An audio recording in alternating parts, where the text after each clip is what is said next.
2, 1. Mute.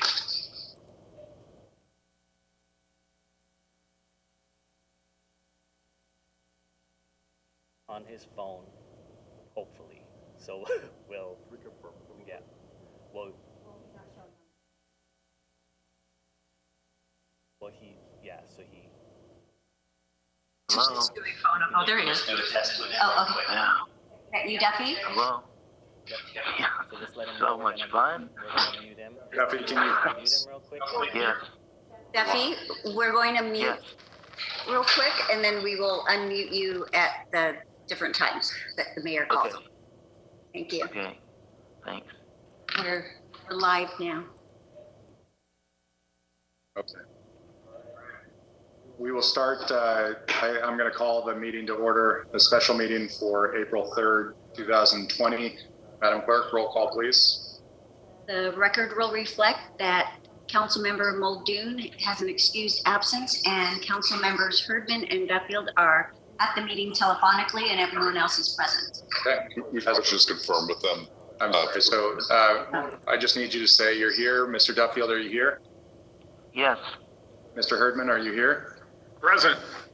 Thank you very much. As we start every meeting, we start with an invocation and the Pledge of Allegiance. Tonight, the invocation will be led by Councilmember Brenner, and I will lead the Pledge of Allegiance. Please stand.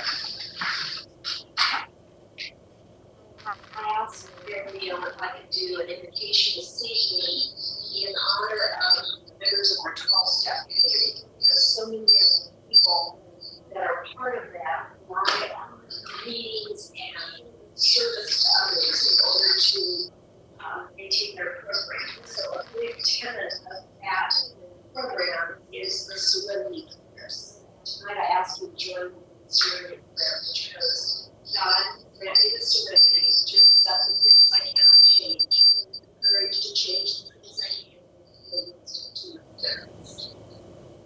Thank you. Place your hand over your heart. Ready? Begin.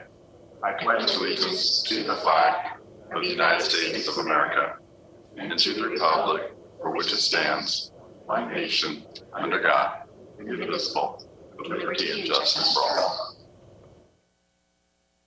Well, as everyone is getting settled, let me just tell you, it probably looks different looking at the council meeting right now, and that's because it is different. We're following all of the guidelines right now, and so we have actually closed off the council chambers to members of the public, and members of the public are actually sitting right now in the community room across the way, where we have used a system called WebEx to ensure that they have live feed to us, and then they'll be able to make public comments from there. The goal of social distancing we're taking very seriously, and I want to make sure you understand why it looks like the way it does. My expectation is that the next council meeting, we will actually not be filming at all from the council chambers, but instead we'll be filming from our respective homes or wherever else we might be at that moment. But I can tell you that I fully expect to be home, just like I'm hoping most people will be and are following those orders. So I've called the special meeting for one purpose, and that one purpose is to discuss short-term lodging. There is a proposed ordinance that is a part of the agenda packet. Real briefly, I have the option as the mayor to move things around a bit in the agenda. We do have a public comment on non-agenda items. Given that there is only one item, and I want to make sure we're providing full attention to that, I'm going to be moving the non-agenda public comment to the back, which would be right after our current business. And so we're going to go right into current business. So current business is to discuss the purpose of why we called this special meeting. Before we do this, we're not going to have a staff report on this item. It is only one item.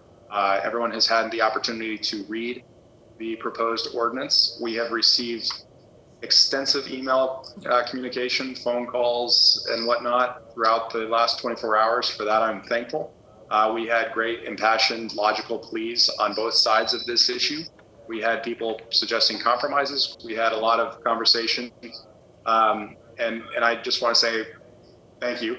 I will say just one last thing, which is this has never changed my opinion, but a lot of people are always curious, where did the public comments come down, pro or con? And I can tell you that we did receive a few in the last result, but it's almost exactly 50-50, almost exactly. And our city clerk's office took a look through and tabulated that for us. So like every good controversial issue inside of our city, that's where it came down to. And yeah, and I'll show you, this is a printout of all of the public comments we received on this, and I have read them all. So I just want to say again, thank you very much to everyone who took time to write in. So with that, given that we don't have a staff report, I'm going to ask our city attorney just a few questions. The first question is going to be, what would be the legal effect if we were to adopt the ordinance as proposed? The second is, when does it end? And the third is, are there any exceptions in the ordinance that he wanted to call out? So Mr. City Attorney, Mr. Harp. So the basis for being able to adopt this comes from the charter, which allows the city council to adopt an emergency ordinance if the health and safety of the community is in peril. If this ordinance is adopted, it would do several things. The first one is it would provide that no new permit for a short-term lodging unit. And that's the permit that's required if you're going to have rentals on a short-term basis. It would provide that no new short-term lodging permit would be issued by the city for the duration of the emergency. And the second thing it would do, it would make it unlawful for anyone to rent out, advertise for rent, or enter into an agreement for the rental of any lodging unit for a short term. And so that's 30 days or, less than 30 days. Those are the two primary things that the ordinance would do. There would be an exception if the rental was to a medical professional or an emergency responder. People could still rent to them on a short-term basis. And then anyone who currently is occupying a unit would have till April 10th, 2020 to end their tenancy. And then as far as the effective date, how long this would be effective, it would go into effect immediately. And it would remain in effect until one of three things happens. The state of emergency is terminated by a proclamation of the governor of California. The local emergency that was proclaimed on March 15th and ratified by the council on March 18th. If that's terminated by proclamation of the city council, this order would no longer be effective. And the third way it would not be effective is if the emergency ordinance is repealed in whole or in part by the city council. All right, thank you. So with that, I'm going to defer to my colleagues if they'd like to talk a little bit about their thoughts on this, if they have any questions for Mr. Harp. And I think given the issue, I'll tell you what, why don't I just start from my right down. So Ms. Brenner, would you like to say anything? I don't want to say too much right now about this, okay. But I do have some questions about the ordinance. My concern is new people coming in to our community. I'm not concerned about people who are already there, who are sheltering in place basically because they're there. So I'm not sure about that causing people to leave on a, if they're sheltering in place, I think they should be allowed to shelter in place. So that's a concern I have about it. And my concern is people coming in and starting new occupancies during this period of time, except for those that you mentioned under special circumstances. Those, I'm not quite comfortable with the ordinance the way it is, so we need to talk about that specifically before we get to it. Okay. Any questions, Mr. Avery? No. All right, Ms. Dixon? No, right. Okay.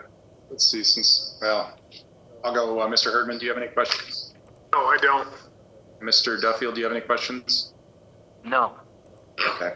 So at this time, then, what we're going to do is we're going to go out to public comment, and we'll still observe the same time requirements of 3 minutes per public speaker. And let's see, I believe. Like to speak in public comment, if you'll come up here and stand behind the line and look at the camera. Council can hear you. Whoever would like to come first. About 3 minutes.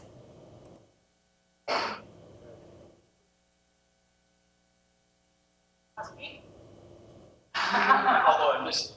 So Yes, right. This is a good spot. Good. My name is Barry Saywitz. I own a commercial real estate company. I'm a former resident of the Peninsula, and I currently own approximately 20 properties on the Newport Peninsula, some of which are short-term rentals, and I own properties in other cities throughout Orange County, which are also operated as short-term rentals. I understand the desire to try and implement this ordinance, but I really caution you on thinking it through in terms of the financial impact to the entire community. I didn't see any specifics in terms of a timeline. I can tell you that in talking in detail with our operators that rent from us, that are short-term rental companies, they are both medium and large-sized companies. They are already operating today at 5% occupancy from what they were previously. And the only people that are coming to stay with them, from what I've been told, are people that are trying to come to get away and are local people from Southern California. There is no air travel. Air travel is down 95%. So you don't have people coming from out of the country and other states to stay here. I understand the concern for permanent residents in these areas of being around other people coming and going, but the financial impact is that you will basically tank the mom and pop operator, you will tank the short-term operator, and you will cause all these people to go into default. All of them are trying to stay afloat so they can get to the summer months to make money, which is when these properties are in high season. With no deadline on your ordinance, people won't be able to take bookings for May, June, July, because no one will know what's going on. Secondly, I'm not sure if you're familiar, but Airbnb has a 100% cancellation policy with all of their customers. What this means is anyone can cancel at any time. They can actually cancel up to the time that they actually move into the place. And in many instances, what people are doing now is they're moving into a place for a week or two, and then they're finding a cheaper place down the street and canceling 1 or 2 days into the reservation because other people are more desperate. What you also have is that if you put a moratorium on short-term rentals, it will cause other people to flood the market, trying desperately to rent them to whoever they can. And there's just no market for a 30-day rental, especially going into the summertime. So the domino effect to the real estate market, domino effect to both landlords, renters, et cetera, is huge, not to mention the fiscal impact to the city in terms of the loss of tax revenue. What I would tell you is, as a protection against trying to not have social, or to try to have social distancing and trying to accomplish that, it's already been done because no one's staying there in the first place. Everyone is operating at 5 to 10% occupancy. All you're doing is killing what's left of a very struggling industry in the first place. So I would just really caution you on doing that. If you want to limit the number of people in a unit to 6 or less, that would make sense to me. If you want to limit it to a 15-day period, that would make sense to me. But to do it indefinitely with no details on what you're going to do and how you're going to do it would be not only chaos, but just detrimental to everybody that's involved with this. So I appreciate the time. Thank you for letting me speak.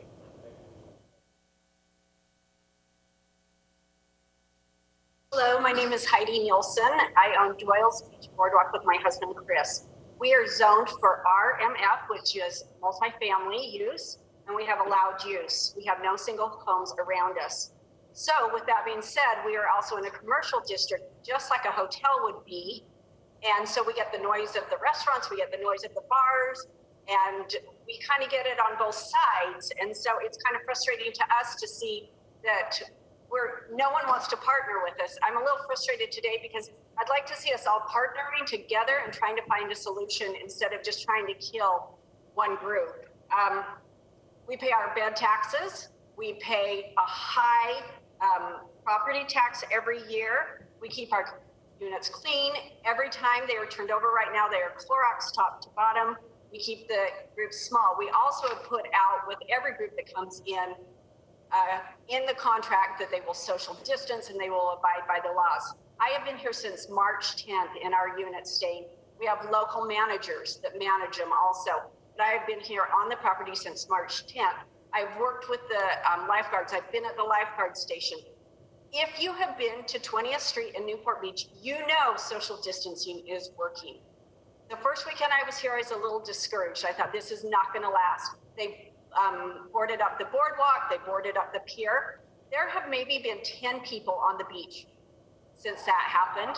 And the boardwalk is coming along. I spoke with a lifeguard today. He said, we like what's going on. We see progress. We've seen people social distance. And he said, plus we are educating people on this. They do not want to see it changed. Again, just like the gentleman before me, we're already operating at such a low occupancy rate that this will kill us. And where is the upside for us when we're still paying all our taxes and everything we do? I'm sorry, I'm trying to get through everything. Another interesting, as I was riding through Corona Del Mar today, I thought there's a lot of construction going on. People are still having gardeners come in, which I'm pretty sure don't live in Corona Del Mar. I mean, where does it lay out that some can come on the peninsula, some can come into Newport, but others can't? I don't see gardening as a necessity. So I just think we're feeling a little hard done by. I called Lido House today. They said their occupancy is great. They're having a great season. Are they going to be shut down, or do they get to keep running, whereas we don't? We are trying as citizens of Newport Beach to run an honest business here and to keep going. Our Newport Beach is a beautiful, beautiful place, and it should be shared and respected by all. Thank you.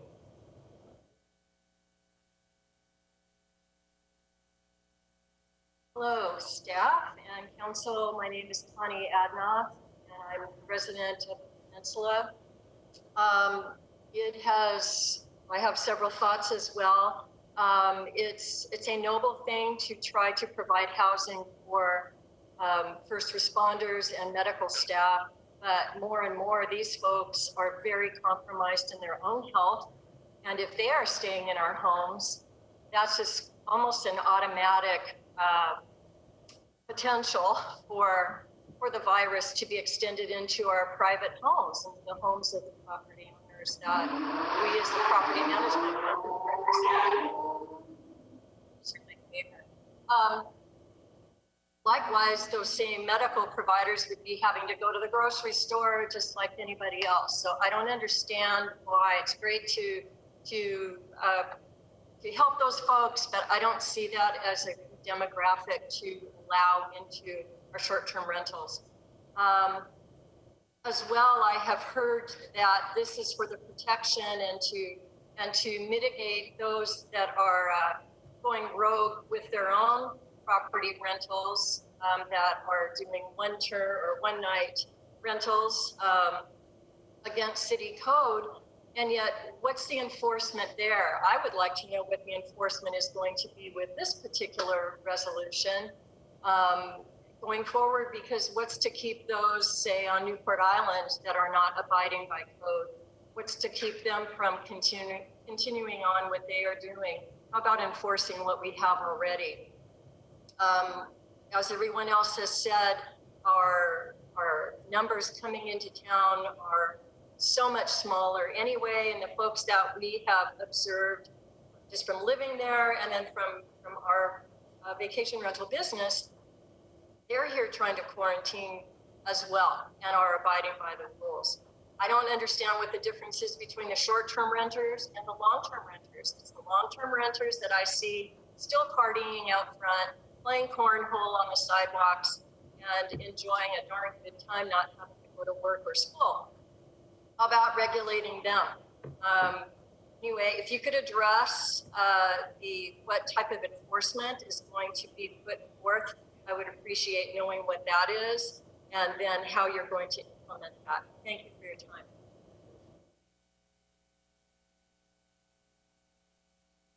Hello, my name is Colleen Howes, and I'm a 42-year resident of Corona Del Mar, and I have a short-term rental. This whole thing is so disturbing. Everything we're going through is a stress on everyone. I know it is on the lawmakers and the citizens, but I am so disappointed that you're not trying to work together with us. I think together we could find a better solution than just banning short-term rentals. There's a real need for short-term rentals. In fact, I lost all of my vacation rentals. I had to refund everything, just like probably most of the people who have rentals did.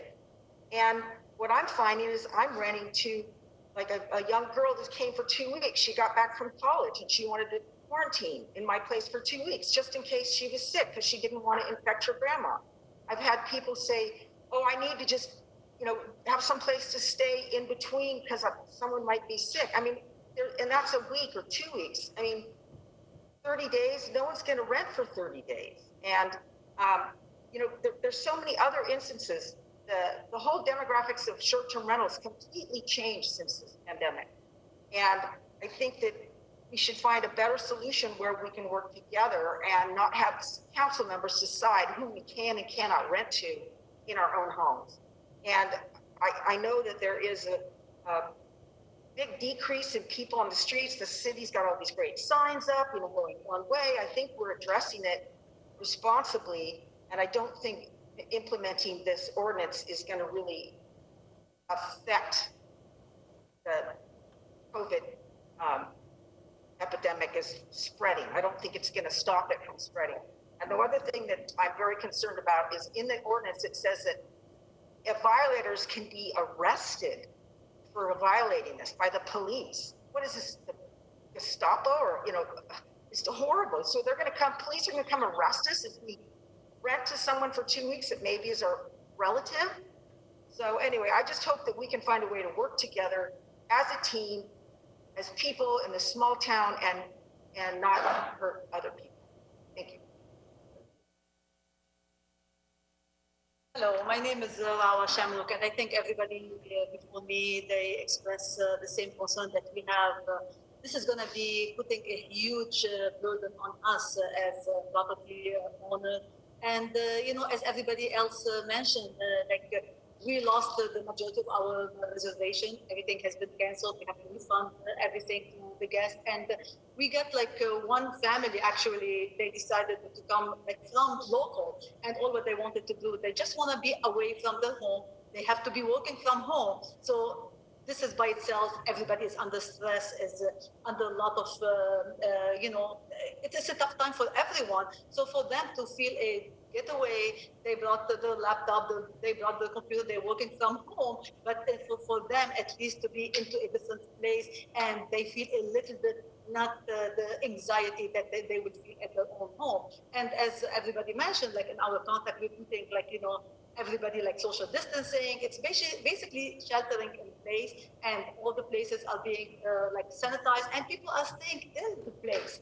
And the city took great measure in terms of the closing the boardwalk, and everybody noticed on the beach you hardly see anybody. So it's not like people are coming and going into group on the beach. And actually I noticed when I'm there, when I see big group, I see people coming in cars, local. They just want to be out of their home. They come in car, they go on the beach, and then they go back to their home. So I'm really hoping that we can work together to find a solution without putting a huge burden on us into this difficult time that everybody is going through. Thank you.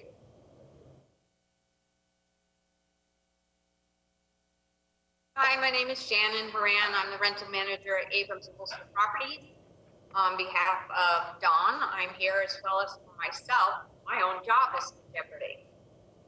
I feel like in some respect this meeting was this emergency meeting that is unprecedented is being held just to appease constituents to basically follow the political policy of what you really need to do, and honestly that you've already made your decision, which is unfortunate, but I'm just expressing my feelings right now. We don't need to wait 2 quarters, which is what they say you need to wait to tell you that you are in a recession. We are in an economic recession. Our economy is in a lockdown. Restaurants are closed, our businesses are closed, and now the decision that you make today to ban short-term rental is going to have a further impact on our economy. And is that what you really want to see? Our spring reservations have canceled. We are now receiving summer cancellations. Now, I'm not aware that the summer cancellations, I'm not aware that they're their fear of the COVID virus. But what my feeling is that now there's such a financial impact that these people are also canceling because guess what? They don't know whether they can afford to pay for it. So this is a trickle down ripple effect. And your decision today is really going to further impact. And I'd like you to really think hard because there's going to be some irreversible damage to the businesses and homeowners who expect that income and anticipate it to help them with their taxes. And furthermore, the fact that Abrams Coastal Rental Department, my job will be gone. Now, I don't mean to sound selfish, but it's true.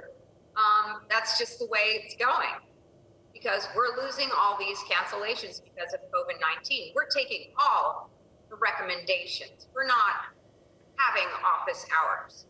We're working from home. We're following the policy, and we expect all our renters to do that as well.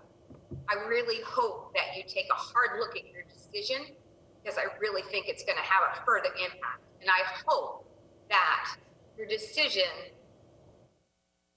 be it May, after you hear from everyone here, will be different than what I expect, and that it will have a positive impact and not further a negative. Thank you.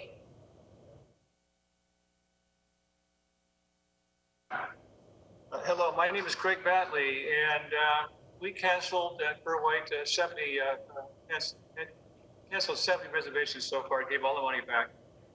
There's a couple of questions I have when I get done here. First of all the hotels can have guests. You have probably 100 projects that are residential construction right next door to houses with the construction workers working. You have projects throughout the city on the streets. All those guys on Balboa Boulevard are working. You have people coming in the alley working. There's people all over the place. And I think you're singling out short-term rental. It's a little bit too little, too late. I think I probably have about 5 bookings left in April. So it's a consequence. And the other thing I understand, I just heard the reading from Aaron Hart. This is a non-ending, no end date. Can't do any reservations at all for the rest of the year. I'm a little confused about that. The other thing is, I think the city police force could ramp up a little bit of enforcement on this, on a lot of issues here. Or in some areas of the city, there seems to be some problem as far as a lot of noise and infractions like that. Why doesn't the police ramp up enforcement a little bit? The other thing that I have, I want to say is, okay, to just blanket no short-term rental at all, I suggest that you maybe limit and ban 1, 2, or maybe 3 night stays only. And that eliminates a lot of the problems that might occur in the neighborhoods. There's a lot of people on the peninsula, all these construction workers are there, and I think that the impact of the very few people coming to the city through short-term rental anyway is minimal. And if you take it over the whole, the viewpoint of the whole city, there's people everywhere doing things. And I think it's really an unfair penalty for the short-term lodging people.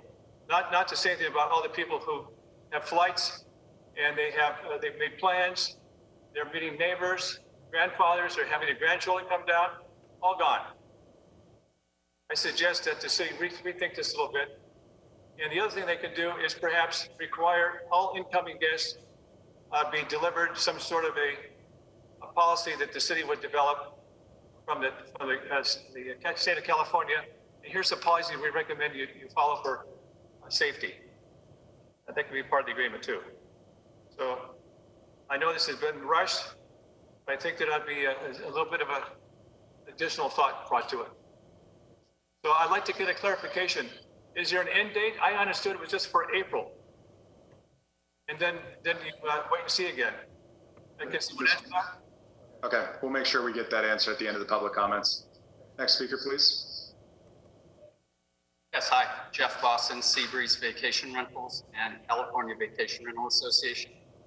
As always, I mirror everything Craig said, but my big concern here is the different treatment of vacation rentals to hotels. Is public access to the Newport Beach altogether going to be shut down? No. Are hotels going to have to stop taking bookings? No. When I asked this of Councilman Herdman, he said, we haven't even thought about hotels because they are self-regulating. Are we given that option to self-regulate? Are we given the option to lock out our calendars for the first 2 weeks of April and not take any bookings? You can make that request of vacation rental operators. We could do the same thing that hotels do. So I feel this is a specific attack discriminating against STLs and will likely result in 14th Amendment equal right violations and probably lawsuits. March and April are already gone. So what you do today, hopefully you all vote no on this, because it will, if you vote yes, and we announce to the world that short-term rentals, vacation rentals are banned in Newport Beach, one of the other speakers is absolutely right. Then all of the summer bookings start canceling. And if this all clears up in 2 weeks to a month and we're able to get back to work, the whole summer is gone. I can tell you, having done this a long time from behind the scenes, even cloudy weather in June affects bookings in summer. Imagine announcing a ban on vacation rentals 2 months, 3 months before the summer bookings hit. It will devastate the STLU bookings. Please, please vote no. Thank you.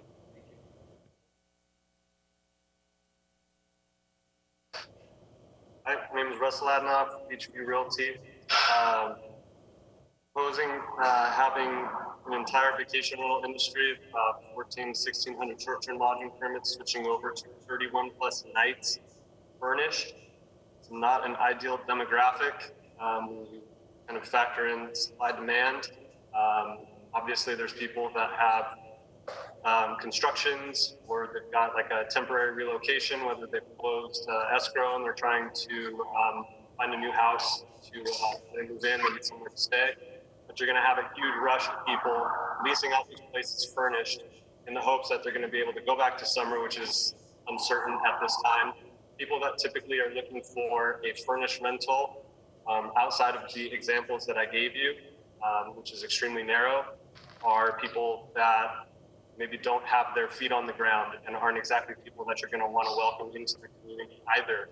But you're going to leave everybody no choice because they're going to need to justify the revenue. They're going to pay their property taxes and mortgages. That's not getting forgiven. So 31 plus nights, plus people with desperation is going to may look a lot worse than having guests come in and finding a nice place to quarantine or escape where they're currently at already. We've always welcomed guests in the good times. We should not be kicking them out of fear. It's just, it's a slippery slope, very slippery slope.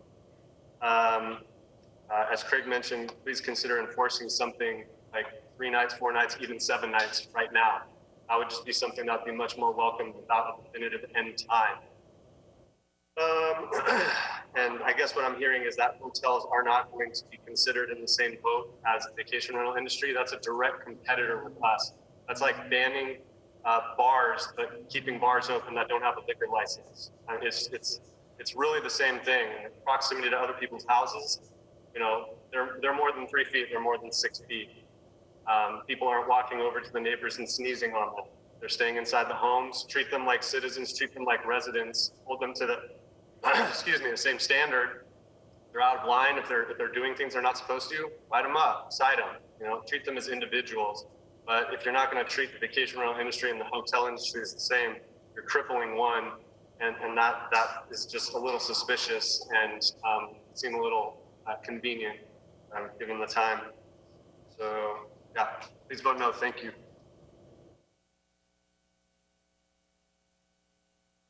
Hello, Mayor, Council. My name is Kevin Dressel. I own a duplex on the peninsula. In the front unit, I use as short-term lodging. I'm on pace right now to provide the city about $5,000 ed tax this year. Multiply that times the other 1,400 units in town, that's a big blow to the city. It's It's also going to be a blow to our restaurant industry. They're barely surviving right now on takeout meals. If we take the people off the peninsula and off the island, who's going to support those people? It's going to dramatically impact unemployment. It's going to go up. We're allowed to operate. We can provide jobs. We can pay taxes. I can pay my mortgage. Sorry, I'm being selfish there. But people that we're going to impact, the home cleaners, the maintenance people, these are the people that already live paycheck to paycheck. And now you're looking like you may take it away from them. I'll give you a quick example. I have a family from Aliso Viejo, family of 4, coming in next week for 3 nights. They have 2 8-year-old twins. They're at each other's throat. For 2 weeks, they've been bunkered in their home. They're looking for a change of scenery. And they're renting my cottage because they feel it's safer than a hotel. You think about the recirculated air in a hotel, it's much like what you get on an airplane. And how do you get distance in a hotel lobby or in an elevator? But you can renting one of our units. There's absolutely no scientific proof that staying in a short-term lodging in Newport has enabled the spread of the virus. I like one idea I heard. Maybe we eliminate the 1 and 2 nights. That's the party crowd. Brings in a lot of people. They're not distancing. The other thing I would suggest, rather than making an action tonight, is to develop an industry task force. Let's get about 6 people from this room, get our staff, we can all Zoom each other, and let's come up with some solutions and some ideas rather than an outright ban. Thank you.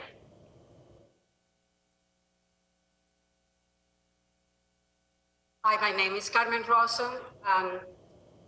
I support the prohibiting the issuance of new short-term lodging permits. However, I will say vote no in prohibiting the short-term lodging activity for those that already have a permit. As everybody said, the cancellations are about 90%, 95%. So those owners, the businesses are already in trouble economically. So the same way that you gave a lifeline to the restaurants where you allow them to do takeout food, and although they cannot do dining in, and you issue an ordinance to allow bars to sell alcohol to take out. So why don't you work with us so that the few short-term lodging guests that come here can still participate and help the economy?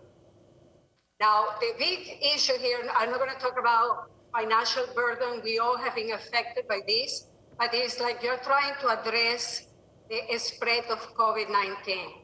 Right now, the people are there that are creating crowding in Balboa Island, in Corona del Mar, in Balboa Peninsula. They are not the short-term rentals. They are the residents. And in the letter I wrote, who is overcrowding our streets? Residents that are now working from home, that want to take a break from their work hours to go for a walk. Residents who have lost their jobs and now they are vacationing near home because they don't have a job. Residents who have school-age children who are now being homeschooled and also they need to take a break with their kids. Many of our long-term rentals are students from UCI, from OCC, from CCC, from Bangor. They are on vacation. They don't have to go to the schools to go to classes, and they are the ones that are out and about. The gyms are closed. Go to Marina Park daily. We have a group of 8 people, 3 female, 5 male, that block the concrete walkway, and they are lifting weights there. They are sharing the equipment. You don't have those 8 people living in the same household. So are they spreading the COVID-19? It's not just the visitors of short-term rentals that come and bring it. It's already in our community. Some visitors are actually afraid to come to Newport Beach because it's a hot spot for COVID-19.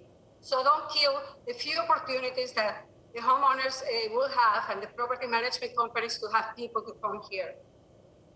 Besides that, we have the residents nearby cities. You can see last weekend, the first weekend that you closed the boardwalk, we have people from Escondido that they thought that the boardwalk, they were just walking through the barricades. And I said, please don't do that. Walk on the beach. Where are you from? Escondido, Anaheim, Fullerton. coming to our beaches. They are the ones swarming the area. We have also surfers. In one of the articles from OC Register say, oh, a surfer that is from Fullerton coming to our beaches. So are you stopping those people? No. If you could wrap up, please.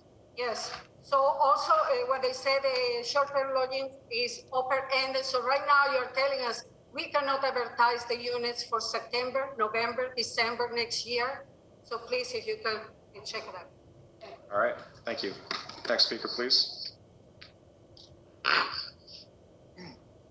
Members of the council, my name is Jim Mosher. Since this was proposed on quite short notice and will, if adopted, go into effect today, I'm concerned about the aspects of the ordinance that are not actually required as responses to the emergency that's outlined in the preamble. First of those is the Section 2 suspension issuing short-term lodging permits. Since a newly issued permit cannot be used during the duration of the ordinance, just like an existing permit, I don't see that that has any relation to the emergency or needs to be enacted at this time. Second concern is, as has been stated by some of the other speakers, the Section 3, which as written, prohibits all activity related to the rental of a short-term lodging, not just the occupancy of the unit, but it includes advertising, not just for the duration of the emergency, but advertising for the arrangement, possibly of a rental at a future time at which the emergency may have been ended. Again, that does not seem necessary as an emergency measure. Finally, I also think that the owner-operators who have spoken and sent in written comments raised valid points about short-term lodgings serving a valid function, people needing places to shelter or isolate, such that the proposed restriction, medical responders only, is far too narrow. Thank you. Council members, my name is Ken Rawson, and I appreciate what's been said here today by those before me. I think you've heard a lot of good points. I've read some of the council members' comments on this article, on this issue. Let me just say I agree with what Joy said, that I really think that we have a number of reasons on why our number in Newport Beach is higher, particularly troublesome, the percent of residents by the number of cases that we have. Sure, we have a lot of people in Newport Beach that do travel, both domestic and international. That opens them up to a much greater opportunity to be exposed to this COVID virus. But I would like to get you to understand that many of the residents, myself included, that live on the peninsula, believe we've got an issue still. I want to thank you for your efforts and what the city manager and her staff did for last weekend. You were effective in closing the boardwalk. I appreciate you closing the boardwalk now. Really, it's going to be indefinite until you say this emergency is over. I think that's a good thing. The weekend alone is not enough. But I think that still is not limiting the people that come to our peninsula area enough. We heard from Councilman Herdman last time we talked at the council meeting. He wanted to close Balboa Island, and the residents there strongly requested that. We on the peninsula would like to see some kind of stronger action taken where you do that. The people that are coming, that are short-term lodgers, my experience in doing this for 25 years and our business model at our unit that we do is we only rent to families. So all we're having come in is a family unit. We don't have these other issues that I hear about that are on Newport Island. They don't happen. So I would ask you to accelerate the short-term lodging rules that we've been talking about now for almost a year that have not been able to be formalized. Let's formalize those now. Let's go ahead and establish, at least during this emergency, a 3 to 4 night minimum. There should be no 1, 2 nights. We don't need that kind of turnaround. Nothing wrong with having a limit to 1 rental per week then. That's how 4 nights would work out. I also agree with what's been said here by a couple other people. We in this side of the issue really need your help on this next point. We need you to give us a fixed end date. And I would implore you to say, like my wife said before me, April's gone. Others here have said that. Why not stick something out there in May and say, hey, this is the time period. And give us that once we get close to that date. If you still feel we're not safe as far as the virus is concerned, roll it out another 30 days. So I'm also suggesting, just like the short-term lodging bill that you were looking at, let's stick with the 2 people per bedroom and then 2 in the living room. Have a maximum occupancy, not just for the nighttime, but all day long. So, okay. And enforce this. That's the next thing we're not doing. Okay, that's been 3 minutes. Thank you very much. Any other speakers? All right, seeing none, we'll bring it back. Let me touch on a few of the questions that came up. So, Mr. Harp, let's start with deadlines. So, the reason for this is my understanding, so I want to make sure. The reason that we don't have a specific deadline in this is because we actually don't have any idea when the governor would lift an emergency order or we would lift a local emergency, and it seems daily that date keeps shifting when we hear from the governor. Is that your understanding? That's correct. All right. If in theory, and that I'm not sure that I don't know, but I want to at least throw this out there. If you were to put a date for coming back and reviewing this as a council,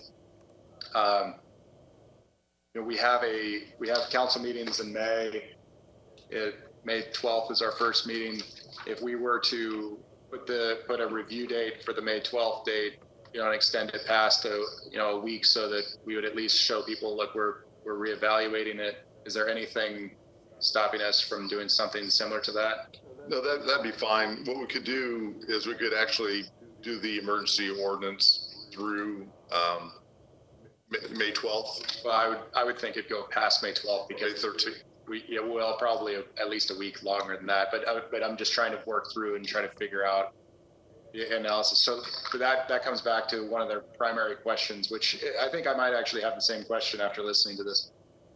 As it's currently written, it does appear that I'm trying to understand the interpretation. So one of the questions is, are we in a position where can they book, like for example, could they book into June right now or even into May without violating this ordinance as written? Yeah, that wasn't the intent. I can add some language that clarifies that issue. So in other words, in theory, I'm just going to throw this out. In theory, they could book a room 2 weeks from now, but if they actually allowed the occupancy while this emergency ordinance is in place, they would be violating the emergency ordinance. That was the intent, and I'll add some additional language to make sure that that's clear, that they can advertise for or enter into agreements to book outside of the emergency. So it's similar, essentially, I mean, it sounds like the intent is similar to what Mr. Mosier was trying to articulate, which is the intent of this ordinance is to bar the occupancy of short-term lodging while this ordinance is in place, not stopping them, as opposed to stopping people from advertising for some date in the future, but understanding that if that date in the future conflicts with an emergency ordinance still in place, it would be a violation of the emergency ordinance. That's right. Okay. And then on the enforcement, there were questions about enforcement. Would you mind talking about what that would, if people were to violate this, what would the enforcement be? So as drafted now, it would be a misdemeanor. So it'd be a criminal violation if they were to violate, or it could be enforced pursuant to the administrative provisions where it'd be an administrative fine. Okay. And then there are a couple of options which are policy discussions, but before we get to the policy discussions, there are multiple people talking about banning specific night stays. If we were as a group deciding to go that direction instead, is there any legal issue that you foresee? I'm sorry, I just didn't hear the. No, that's a great. Let me rephrase that. Let's assume that we went with Mr. Badley's proposal of 4-night minimum. or I think there were more people than just Mr. Bailey who said that, but I'm just calling him out. So if we went with a 4-night minimum, is there anything from a legal standpoint that would prohibit us from doing that? No. And then there was one question that came up in the discussion about restaurants and the alcohol being allowed to be given off site. My understanding is that that wasn't a city ordinance. That came from the state order, and then the alcohol and beverage control changed the regulations dealing with the alcohol being able to be sold as part of food going off site. Obviously, I'm just going to say real quick to everyone, do not drink in your car. That has not been lifted. Do not do that. But if you purchase alcohol, you can now take it off site, whereas usually you couldn't. That was a regulation that came from the state, right? That's correct. Okay. I'm done asking legal clarifications. Before we move on to policy discussion, are there any other legal questions? I'm just going to look in the room and then ask the people on the phone. No, okay. Following up real quick, just to make sure, Mr. Duffield, did you have any legal questions? None. Mr. Herman? None. Okay. All right. So now we're going to go into discussion by council members. We don't have the ability to press in. So why don't you just give me that? Start down there. Okay. Ms. Dixon, so would you like to start? Sure. We don't have any microphone, so I just shout. The speaker's right there. So you're okay. I'm sorry, what? Just speak. Into this? Oh, all right. All right. Well, first of all, thank you. And thank you to members of the community, residents and business owners for coming today for this special meeting. The mayor may say this as well, why we did this. The next, if we decide to take action tonight it would be a faster process than if we waited to the next council meeting, which is April 14th.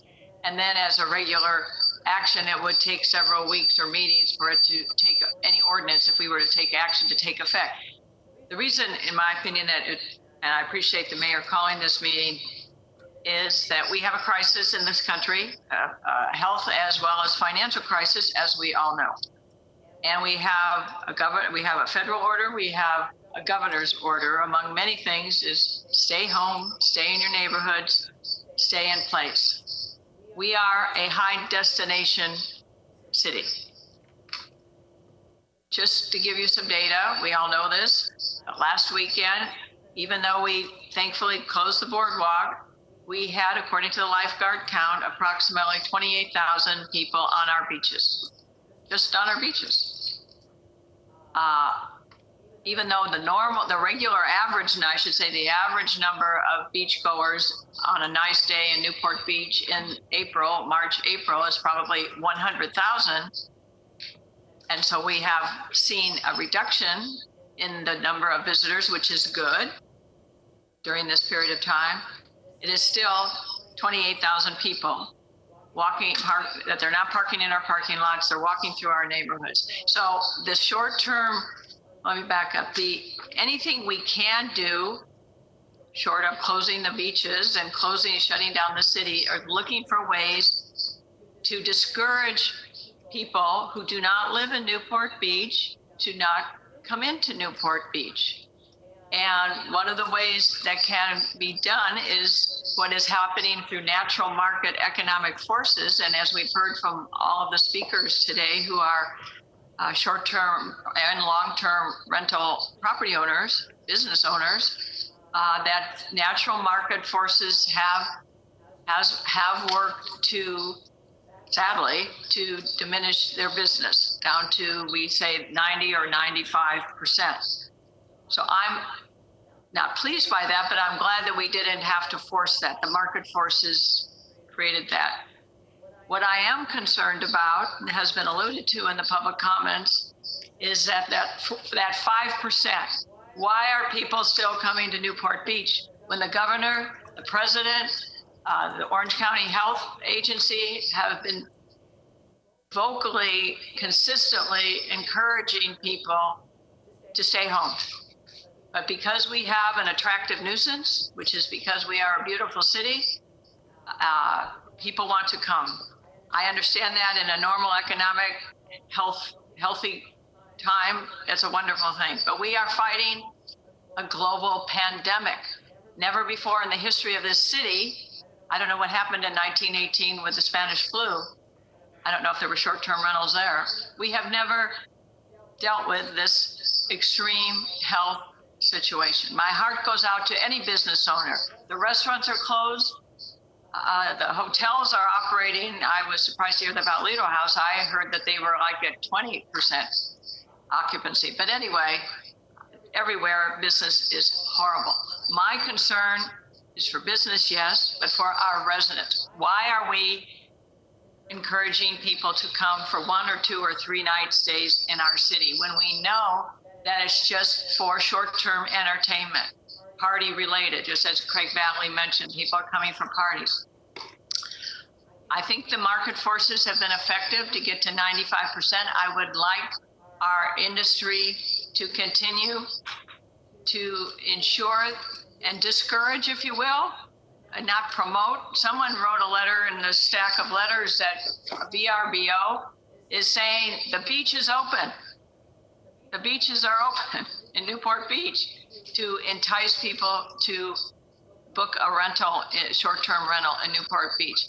I would hope that our property owners, short-term rental companies are not encouraging people to come to Newport Beach. We all have to work as a community. And if you are following the national discussion on this, it's community by community taking responsibility within their community to make sure that we are not encouraging visitors to come to our city. We are practicing all the social distancing.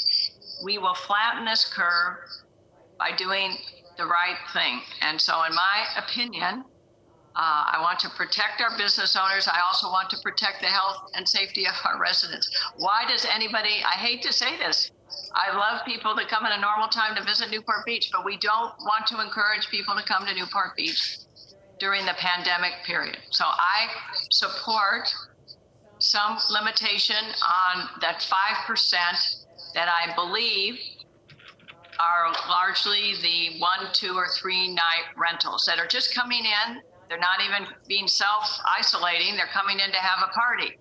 The people who are staying for a week or 2 weeks are obviously, for personal reasons, coming and they can control their self-isolation. So I don't know how this discussion is going to go, but I'll just state what I support. The market forces doing what they're doing, but we have to discourage through a special ordinance the 1, 2, or 3 night stays. My idea would be 4 or 5 night stay, because that really gets to people like once a week.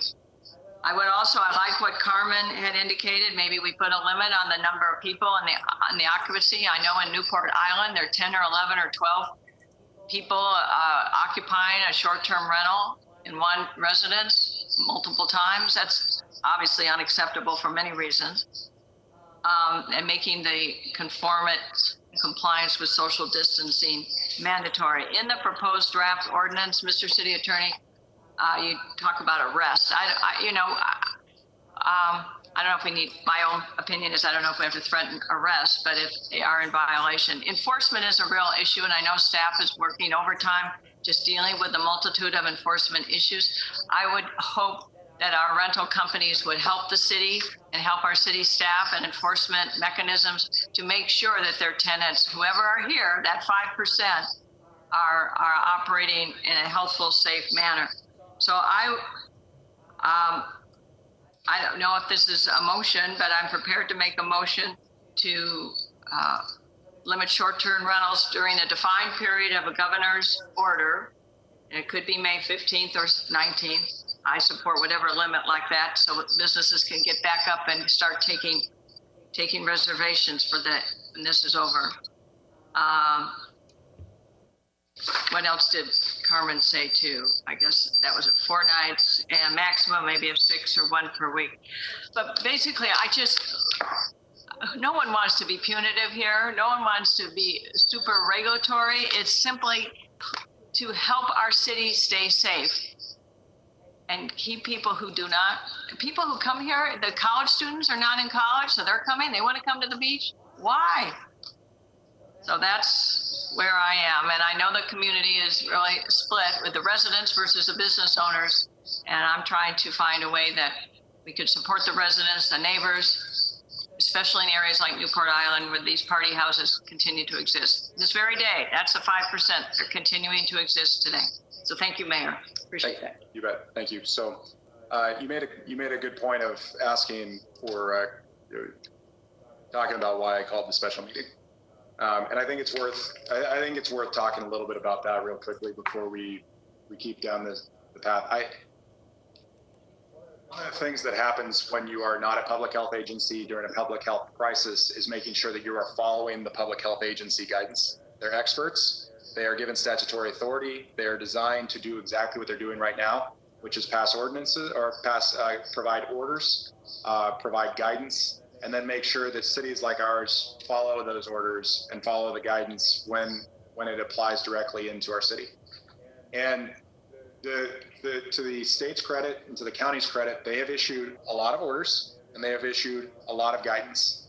And as you've seen over the last 2-3 weeks in Newport Beach, a lot has changed. And the reason for that is because we respond to every order, we respond to every guidance.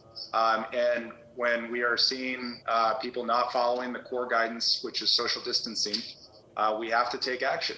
And so in our public sphere right now, and I've listed them out, I actually need to look down to make sure I don't forget any of them. We've closed down playground equipment, fitness equipment, courts, which include basketball, tennis, pickleball, handball, volleyball, dog park, piers, the beach parking, Peninsula Boardwalk, Balboa Island Boardwalk is now one way. A lot of Ocean Avenue, except for the road itself, is closed down, and we're only going one direction now on part of the sidewalk. Goldenrod Footbridge is closed. And we continue to monitor to make sure that we're paying attention to how to make sure people are socially distancing, because we have got to decrease the spread. The faster we can decrease the spread, the faster the governor will lift the order, and the faster we can get back to what would essentially be normal life at that point. And so we are constantly monitoring, as Councilmember Dixon mentioned, this past weekend. On Saturday, we saw a 75% decrease. On Sunday, we saw a 90% decrease from what would be considered a normal beach day, and we still can do better. And I give a lot of kudos to our lifeguards for making sure that people know that. But it's abundantly clear that we need to continue to amplify the message that the governor is sending out, which is it is safer to be at home right now. And we have got to continue to tell people that they need to follow that state guidance. I mean, for example, the state guidance right now from the state parks is stay home if you're sick, stay close to home when you get outdoors. This is not the time for a road trip to a destination park or beach. Venture out only with people in your immediate household. Walk around the neighborhood and enjoy neighborhood parks. Always maintain a physical distance of 6 feet or more when recreating in the outdoors. If you cannot maintain physical distancing, leave the park. Do not congregate in parks. The California Coastal Commission set out guidance when it comes to recreation on beaches.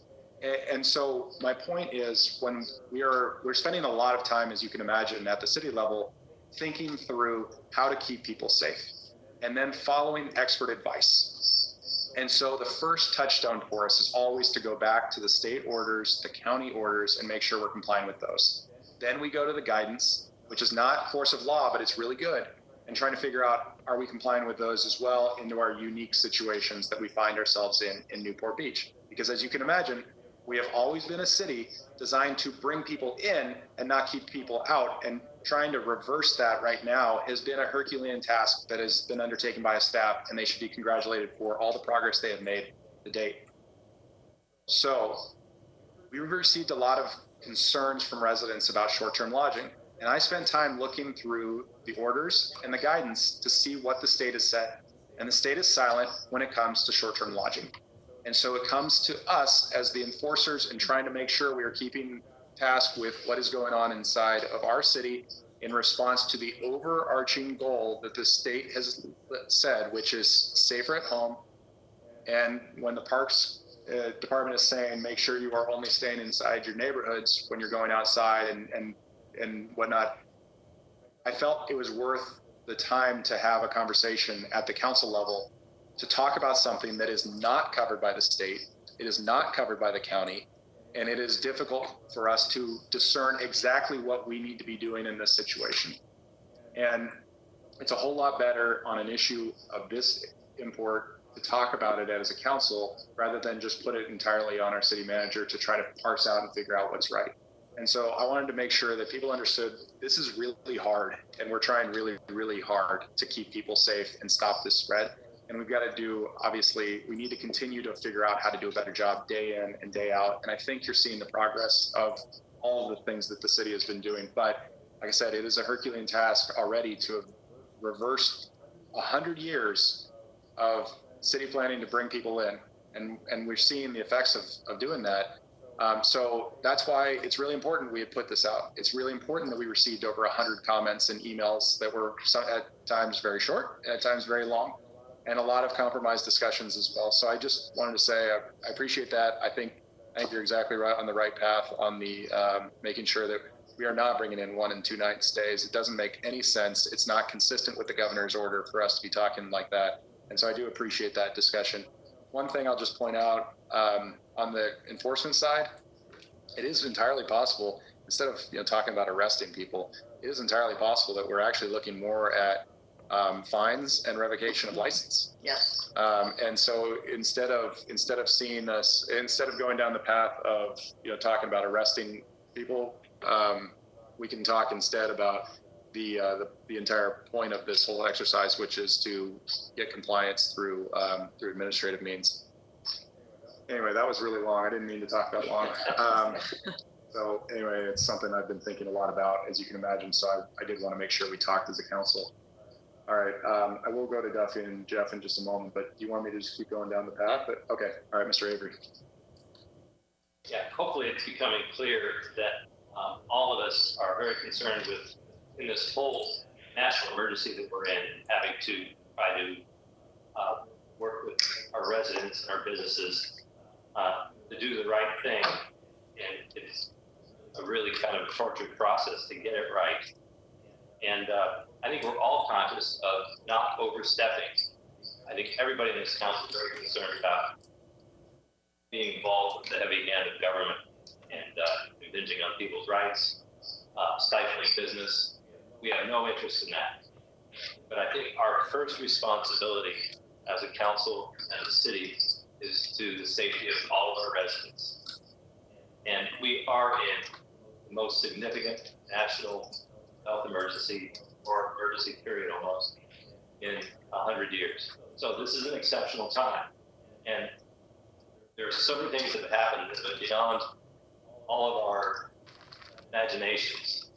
And it's not over. In fact, my understanding is that they expect the peak in California to be in mid-May. So it's still ramping up.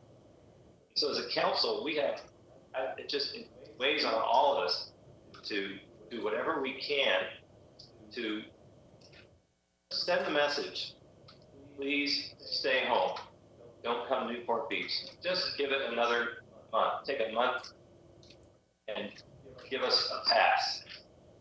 And so vacation rentals, by their very nature,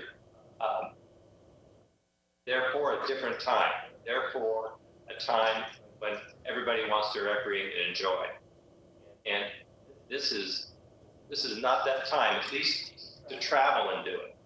So by being open to short-term rentals, especially those of a weekend and 3 days, we're sending a message to still come down and have a good time at the beach. And that's a message we've been sending for generations. Balboa Island for 100 years has been doing it, and it's spread out throughout the town. And it's great, but this is an exceptional time. And so it can't be business as usual. And I think what we've been doing is gradually trying to not overstep, not get ahead of the state, not get ahead of health agencies, but consider what the mandates are, consider what the guidance is, try to implement it at a local level for everybody's protection. And there is no one in this town that has not been affected financially by this epidemic. So there's no one group that stands out as being hurt by this. We're all hurt by this. Every one of them. My staff, we let 5 people go yesterday and waited till the very last of us had to do that. And it's a terrible thing to do. And it's been happening. We've been getting these warning letters. It's been happening right and left. All these businesses, large and small, throughout the community. And you look at these lists of people that have been let go. It's absolutely stunning.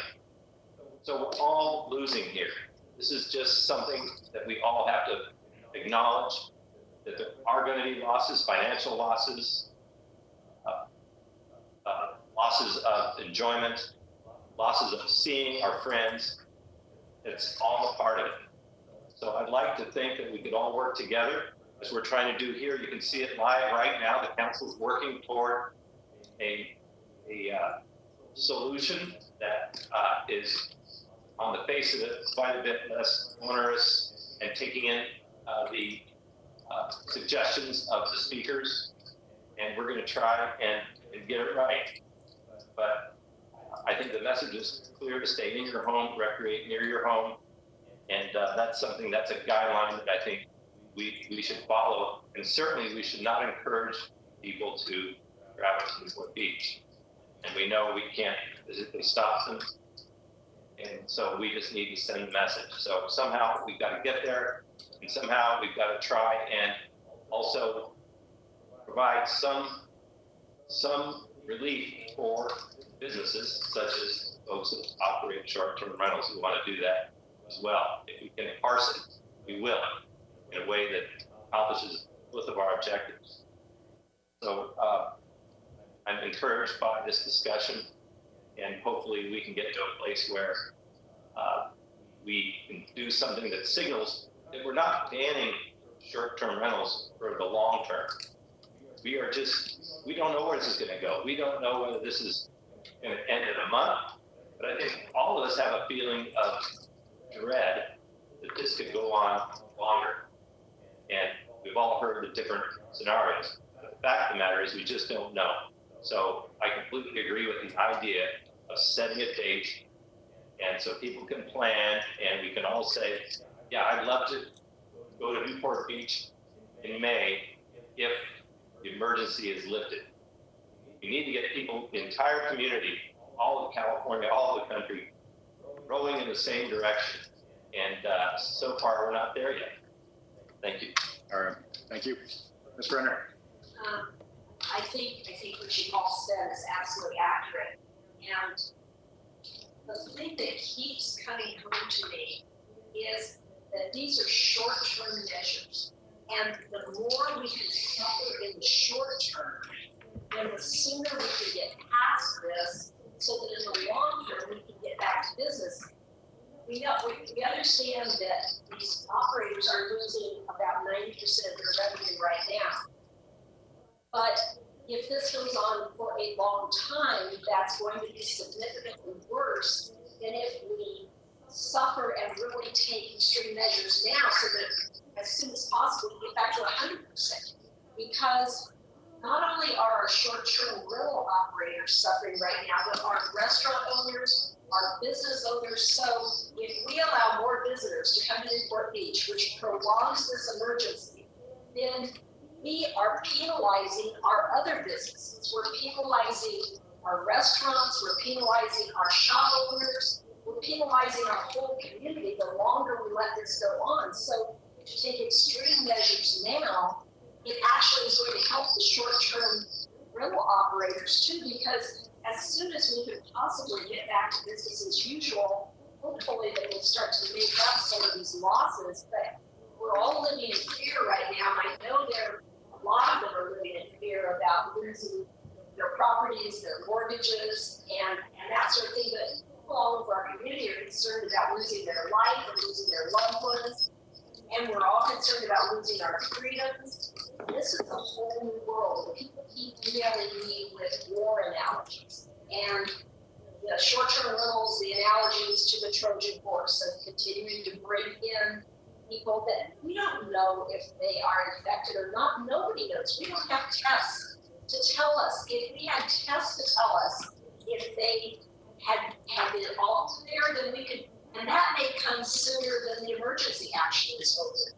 We can get to the point where we can determine who's infected and who's not, and we can see if we can adjust, and we want to take any measures we can to to help all of our businesses, our short-term rental people, our long-term.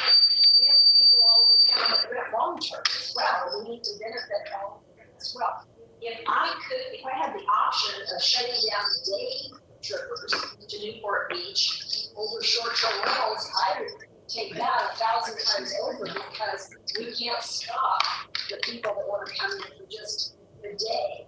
And we've just learned on a study recently that shows that the ocean breeze can actually carry these particulates further than 6 feet. So there's a lot of information that is continuing to come out about all of this. And we're not trying to penalize anybody. We're really trying to protect all of us in this. And part of what keeps coming home to me is that there's short-term pain for long-term gain. And we just really have to bite the bullet right now. This is war. We've never experienced anything like this in our lifetime.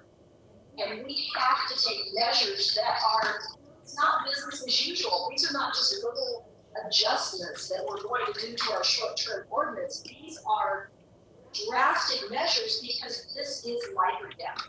And we've got citizens all over Newport Beach that are worried about this, and it's our job to protect our residents. That's our first job. So, and I like the idea of having an end date.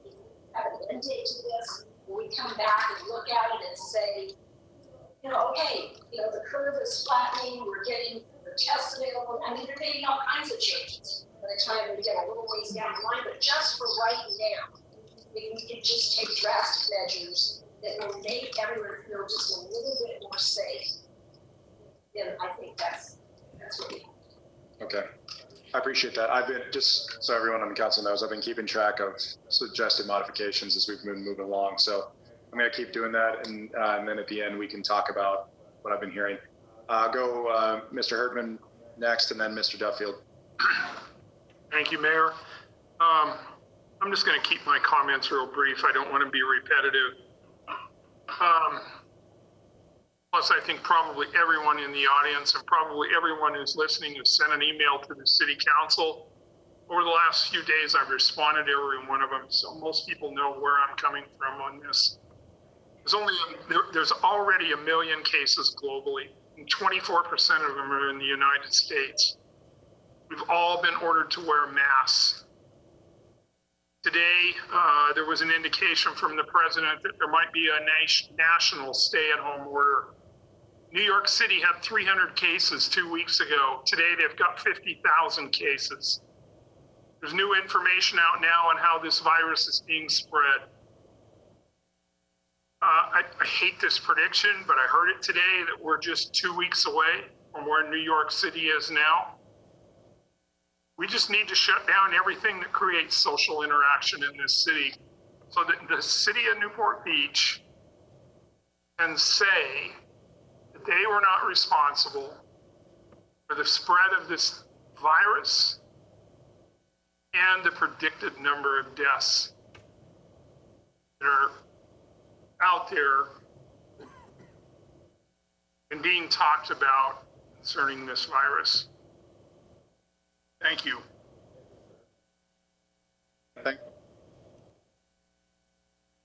Hello? Yes, Mr. Duffield, we can hear you now. Do you have anything? Yeah, I would just like to comment that I support the minimum 4-night stay, and I support an end date, May 15th, 17th, whatever it's going to be, plus a rollout of another 30 days, should that be necessary. And I also would like to just say something I haven't heard anybody talk about, but I would encourage seeking relief from our federal government. Your bank can direct you to a program for your business that will help you get through this. I did it. I'll share with you what we did. We're looking forward to a package from the federal government that involves supporting our lease for 2.5 months and our payroll. So it's a great program, and I think there's lots and lots of opportunity out there for people to seek that type of program if you qualify. So I would really suggest you discuss that with your bank. I'm without this help, I would be in dire straits. But we currently have qualified, and we're looking forward to this package when it does arrive. It's going to allow me to keep all my employees, and it's going to pay the lease for a few months.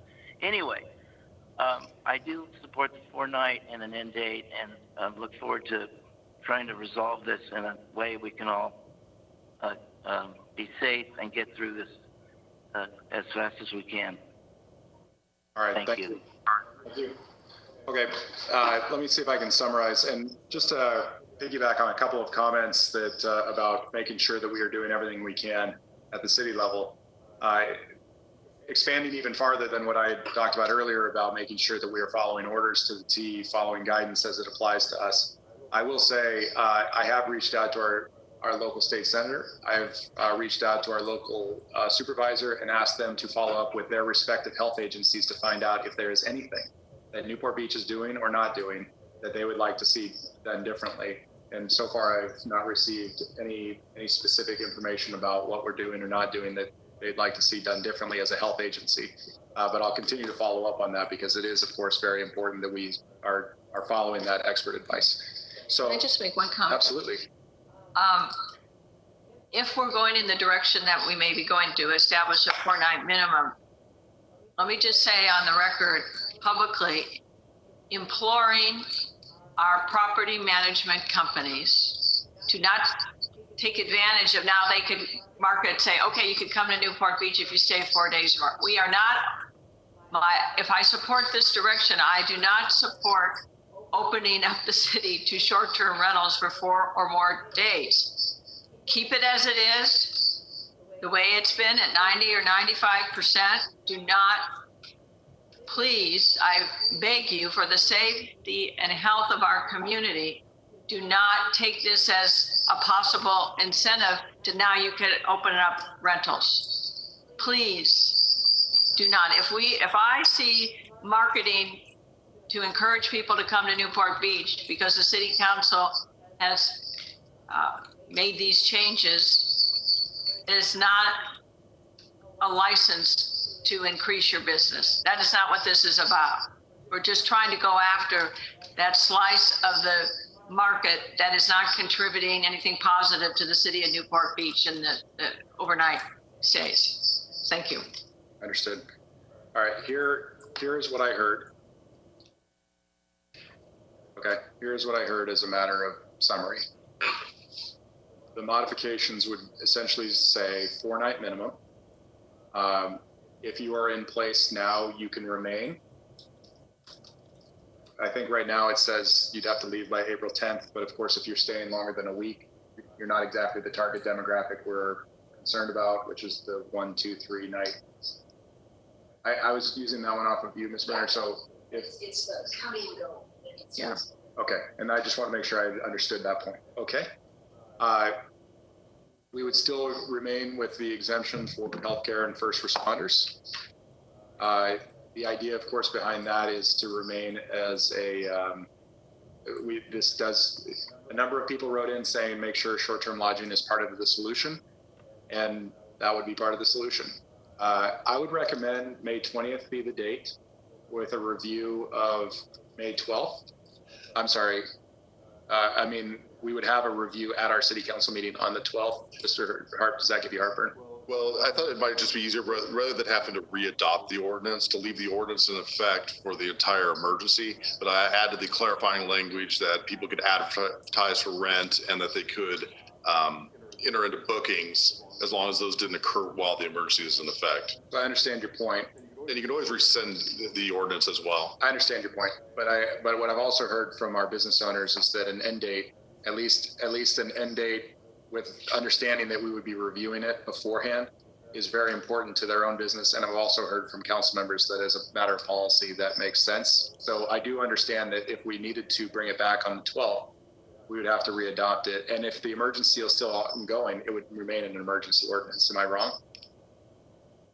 Well, it depends. If you put a hard end date on it, then the emergency ordinance would basically no longer be effective as that hard end date. Yeah, my point though and this is important, my point is that if we set an end date on May 20th, with an understanding that no matter what, we are bringing this back on May 12th, that would give the council and our businesses, that would give them 8 days to make sure that there's a lag of 8 days that, because if we set it up, for example, May 13th, when we're reviewing on May 12th and we readopt it, but they booked things on the 13th, that's gonna be a problem. So practically speaking, what I'm suggesting is if the emergency is still ongoing in May 12th, and it may very well be, but if the emergency is still ongoing on May 12th, readopting it during a local emergency, and then setting another end date, I don't know when, but that's my thought process. And I want to make sure though, that from your perspective, that would work. I think that works. Okay. So I'm just going to recommend May 20th. If I'm mistaken on people's thoughts, that would be what I would think. In terms of enforcement, I would suggest a 3-step. The first would be a fine. I don't know what fine do we have set up currently for this. So I could just basically tie it back into the municipal code where it's a fine of $100, or we can set for any amount you want. Okay, I'm going to suggest $1,000. Yes. For first violation. For first violation of this emergency ordinance, yes. I'm going to suggest a fine of $1,000. Yes. The second step would be suspension for 1 year, and the third would be revocation. Because when we pass emergency ordinances, people need to listen to emergency ordinances. So that would be my recommendation. All right, so just to confirm that I heard you right, it's a little hard to hear. So $1,000 for a first violation, suspension of 1 year for a second violation, and revocation for a third violation? Yes, of this ordinance. Of this ordinance. Okay, did I miss anything? How do we keep rentals from apropos to my earlier comment, how do we keep a lid on this? You don't.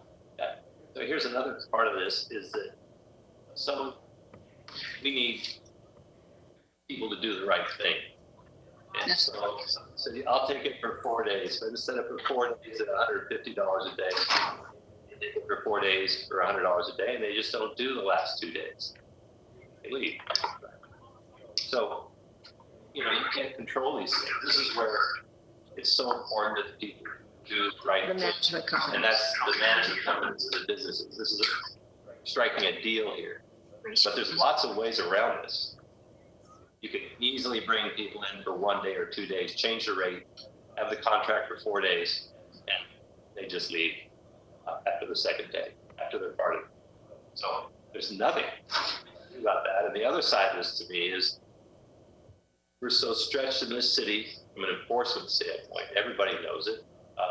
That when I've heard from so many residents, they're so frustrated when a party's going on, and police quite correctly are doing more important calls, and they can't get down to it, and it really is an issue. And so I think the vast majority of management companies, the vast majority of short-term people, renters and individuals that are doing it on their own are good players. But we need to be going after and trying to take care of the unprofessional side of this, where we have people that are just not playing by the rules. I think that's going to happen here to some degree. Should we go to 7 days? I don't think it makes any difference. Sorry, you need to speak up. I'm sorry. No, that's okay. So, and don't, I can see you waving, Mr. Urban. Don't worry, I'm not going to close it off without asking you, Mr. Duffield. I promise. Ms. Brenner. I think if we get into this 3 to 4 day thing, it really doesn't matter. We've got the same problem we've got now. People coming and going. That's the issue, is people coming and going during this emergency period.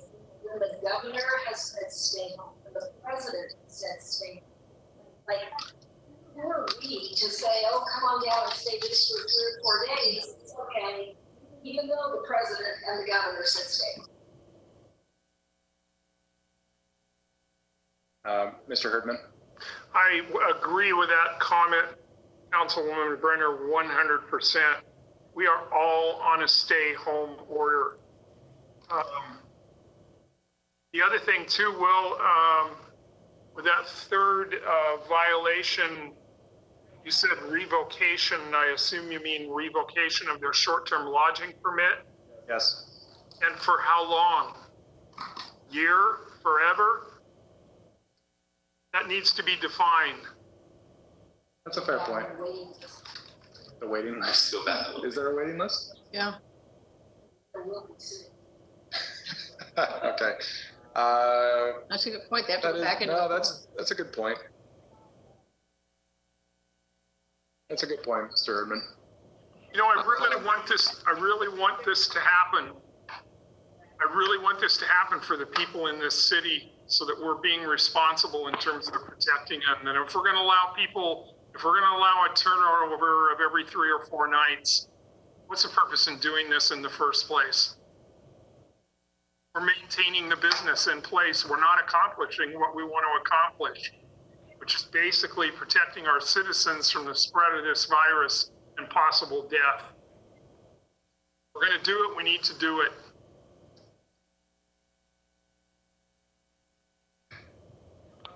You know, I have a couple of rental units, and recently I turned my short-term lodging permit into the city. I canceled all my reservations. I returned deposits, and I've shut down. And I've done that so that people outside of the city are not coming into the city and possibly exposing anyone unnecessarily. And yeah, it's causing a hardship. It's part of my monthly income. I'm not spending as much money as I used to. I'm confined to my house. Basically, all I'm doing is paying for food and paying bills. So I'm not spending the money I normally do. It's sacrifice time. So that's where I'm coming from on this. We just need to close the industry down for as short a time as possible. I have a thought. Okay, Ms. Dixon.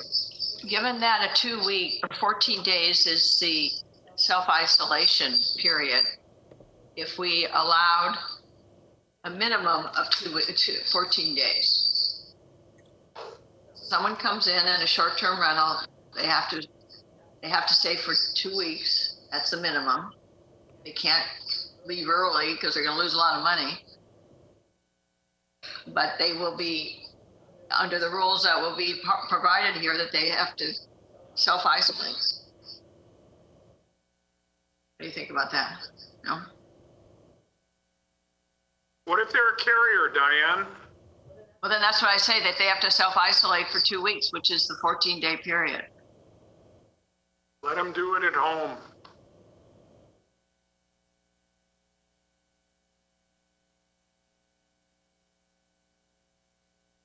All right. I want to make sure, Mr. Duffield, what are your thoughts? Well, I'm listening, but I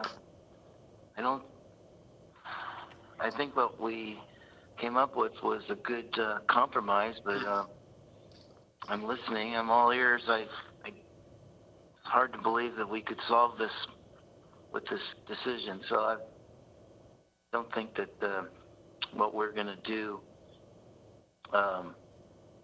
is going to be something that is forever, obviously. And yes, sacrificing, we're all sacrificing, but it just seems like if you can keep that Lido Hotel open, I just don't understand. It's pretty crazy. We let him stay open and we don't let these guys have some income. How do you explain that, Jeff? How do you let the Lido Hotel stay open? If we have the authority to close it, we should do it. I don't know if we have the authority to do something like that. Well, as long as they're open, they're not doing what you want. They're not. Exactly. Yeah. So, I mean, that's my thinking. You're absolutely right, Duffy. You're absolutely right. Ms. Brenner. Duffy, my concern about that is that the hotels are slightly out of the neighborhoods. Most of them are. They're not right next to, they're not a patio 3 feet away from the residential neighbor. And I don't know whether we have the right, I believe that's in the governor's order for the hotels to be shut down. I don't think, Karen, do we have the ability to do that? So there's some, You don't need I guess I don't need a mic. There's some open questions about that. My understanding is that the hotel industry has checked with the governor and that they've confirmed that hotels are not to be shut down during this emergency. But there has been some questions raised about that. I actually placed a call to the governor's office yesterday to get some more clarity. Could we ask a question of some of property management company? How would they? Well, yeah, what question would you like to ask, and I'll pull someone up. All right, if we have a 4-night minimum, Okay. how would they interpret that in terms of their ongoing business? Hey, Craig, why don't you come on over to public comment, and then we might ask a couple other folks, but what kind of renters, what kind of people rent 4 nights or more? The problem guest stays are the short-term ones, 1, 2, maybe 3 nights. 4, 5, 6 nights, they're all families. We only rent to families. So if you made the 14 night, you might as well just say nobody can come, because we don't have 2-week short-term stays. These days, people can't hardly get away for a week. I'm fine with 1 or 2 or 3 nights, maybe 4, the outside. Otherwise, and you have to have an end date. Otherwise, you can't make a booking in July or August or September. So, any questions? Yeah, go ahead. No, just ask, would they be marketing now that they think that this is permission to market? Yeah, I mean, let's talk about Diane's concern about marketing out on, let's assume for a moment that we are looking at May 20. Would people be marketing to people between now and May 20 for short-term rentals? No, I think once you put the moratorium in, anybody who tries to book between now and May 20 is violating the ordinance, and they're in violation. I don't see a problem with that. But if you want to book in, let's say July 10th, that ought to be allowed. And then, like you said, it'd be reviewed at the next council meeting to see if you need to roll it for some reason or another. I know one thing, if this whole shutdown for the country doesn't break loose within another month or even 2 months, there's no economy left. Nobody's even going to come anyway. Okay, I'll tell you what, I know someone else is kind of is gentleman in the blue shirt, I'm looking way down there. Would you like, yeah, okay. Why don't you come on up? And for you, I mean, what are you seeing for people who book in for 4 nights?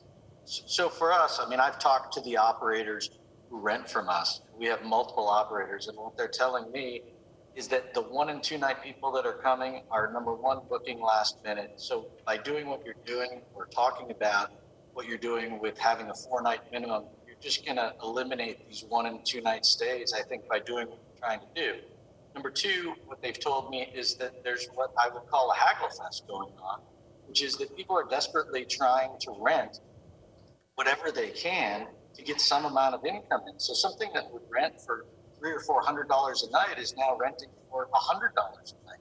And then by the time they pay an Airbnb fee, by the time they pay the city tax, by the time they pay a cleaner, it's like zero anyway. So I think that you're not going to get a lot of flack from doing the 1 or 2 or even 3 night and getting rid of those in the short term. And you'll accomplish, I think, a good chunk of what you're trying to do from what I heard Diane talk about, which is to eliminate the weekend warrior kind of a traffic. I heard Mr. Herdman's comments about eliminating it all, but I just don't think that eliminating the short-term rental market 100%, just killing this whole section of the economy, putting mom and pop people in jeopardy of their mortgage, putting businesses basically out of business, putting people out on the street who work for these businesses, is going to do anything to dramatically make a difference. You've already cut, not you, the city, but the epidemic has cut 95% of all hotel stays. I own pieces of 2 hotels. They're at 95% empty. Right? Everything's closed, all the amenities. So unless you're going to go to a hotel and stay inside your tiny little room, I don't even know how that goes. But you're already at 95%. So by doing what you're doing now, you're just chipping another piece off. And I think you're going to get down to 2 or 3%. but you're giving people some life to be able to have something left. And to Mr. Duffield's, I think it was him that made it, in terms of being able to apply for assistance with the government, these people cannot, because that assistance with the payroll protection program is for payroll. So you have to submit, and it is 2.5 times your payroll. So if you had a business and you laid off people, or you kept people, they need to be compensated for that. But if you're an operator and you're trying to rent, you have no employees. And so if you lay off the person who's the cleaning lady, then she has to go file for unemployment, and that's the end of it. You don't get compensated for it. So I think there's a lot of other dynamics that you're talking about when you start just doing 100%, hey, let's stop. If you're looking at the comment that was made about 28,000 people on the beach versus 100,000, I think if you just eliminated short-term rentals, you'd have 27,500 people on the beach, because there's not that many short-term rentals going on. And what we're trying to do is just make sure that the industry as a whole doesn't cave in on itself completely, and that these people have an opportunity in these businesses to be able to rebound when you turn the lights back on. And even when you turn the lights back on, it won't be, hey, everybody's back, right? Okay. Thank you. Appreciate that. All right, let's bring it back. I just might make one comment regarding the 100 or 200 residential construction projects that are going on next door to the residents. No, Craig, stop. Thank you. So that gets into a totally different discussion about it. Essential services is defined by the governor, so we're gonna not get into that. Okay, so I think at this point I'll entertain a motion. Oh, I'm sorry, Mr. Herdman. Yeah, just one other comment. Mortgage relief is out there. I took advantage of it. I made a very simple phone call to my mortgage lender yesterday. I asked him a simple question, during this pandemic, is there any allowances for mortgage relief? Got an immediate answer on the phone. So my lack of income from rentals is being offset by mortgage relief. Does have to be caught up, excuse me. But at least for a couple of months until this is over, that is available. Right. Okay. Yeah, I appreciate that. All right, Ms. Brenner. I'd like to make a motion. Okay. I'd like to make the motion that we enact this ordinance with the changes that we have mentioned. And it is a short-term ban on short-term rentals. Okay, so can I just run through again? Yes. Do you mind? Okay. So, because I want to make sure it's clear for whoever's going to make the second. Okay. The motion is adopt staff recommendation with the following modifications. 4-night minimum stay. In place now can remain through the termination of the short-term stay. Keep the healthcare and first responders exemption. We will terminate this ordinance May 20th with a review for potential extension or termination on May 12th. Enforcement would, a first violation would be a $1,000 fine. Second would be a 1-year suspension. And the third would be revocation with the inability to reapply for a license for 1 full year.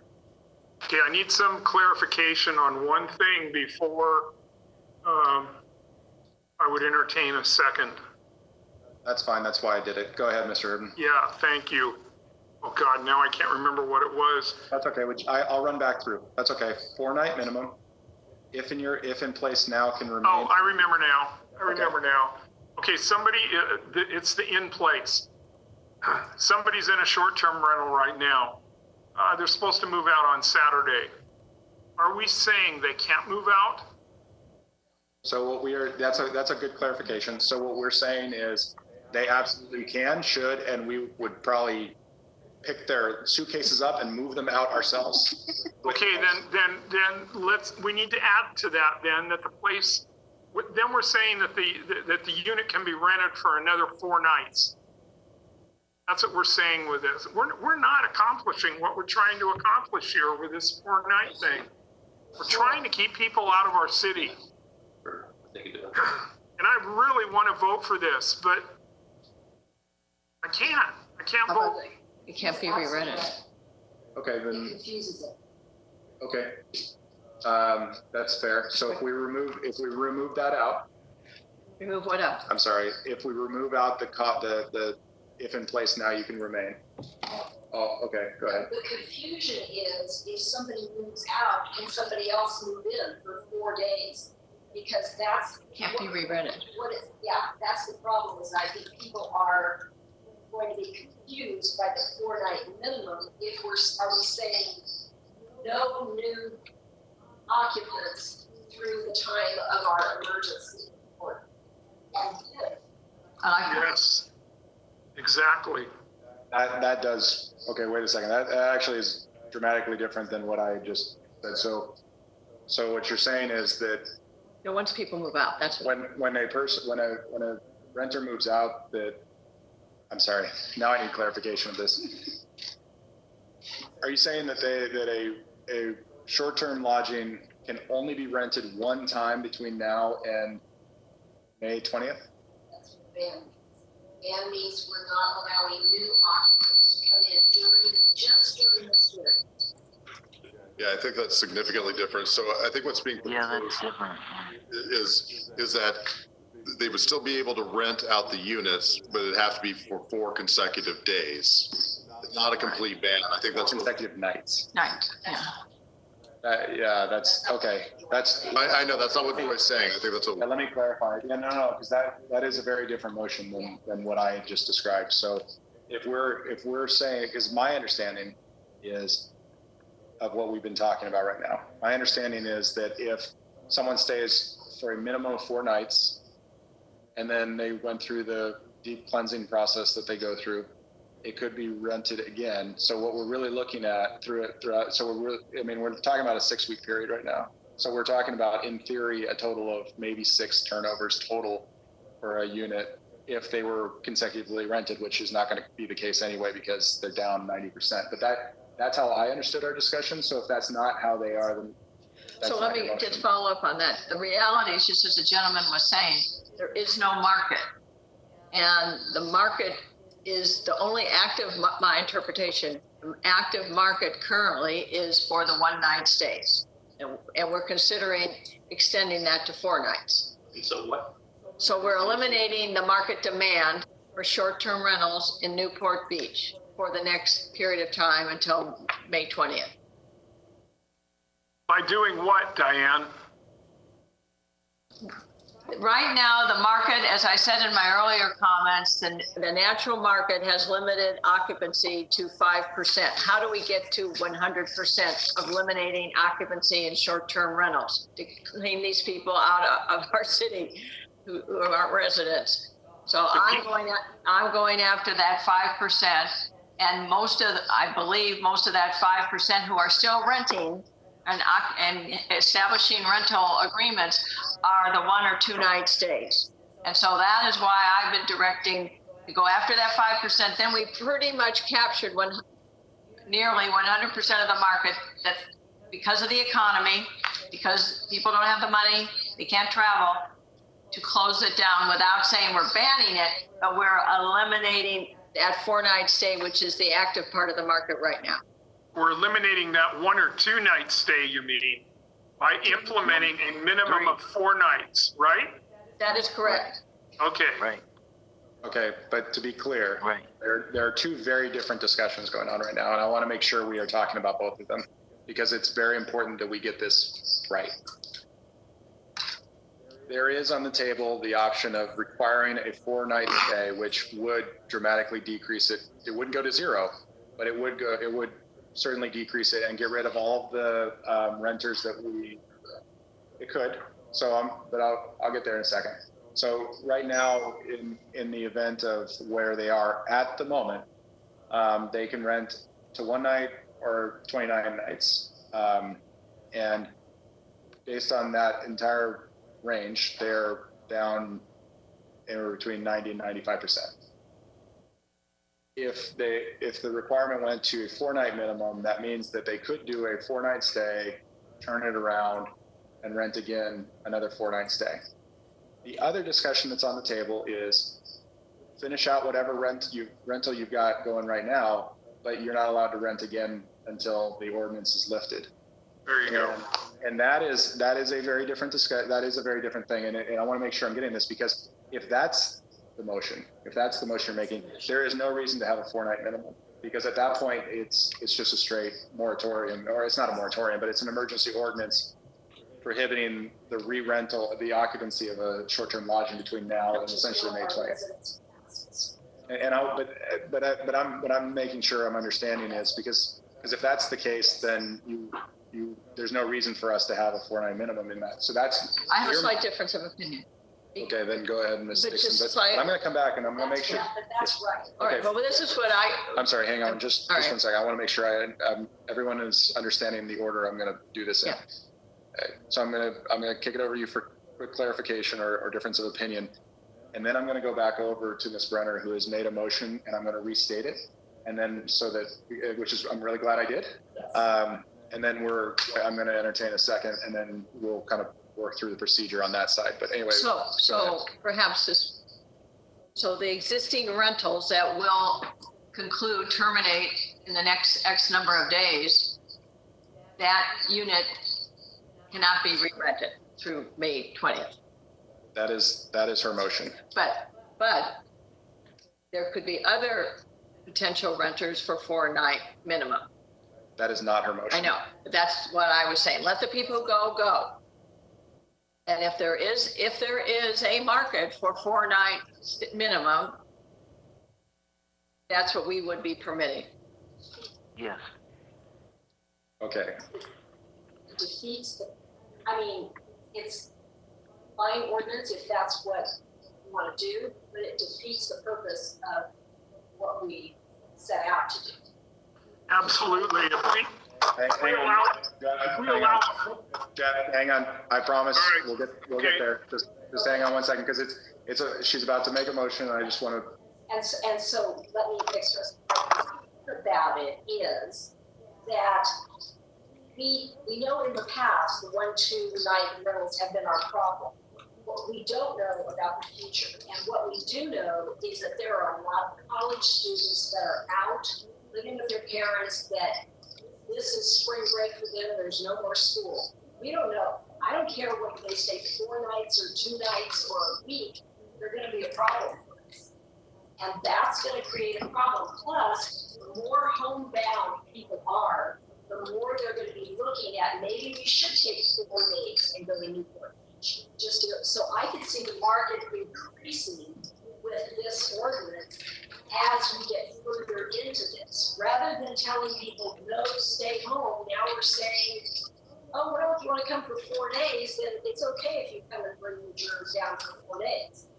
But not for 2 days. You can't bring the germs for 2 days, but you can bring them for 4 days.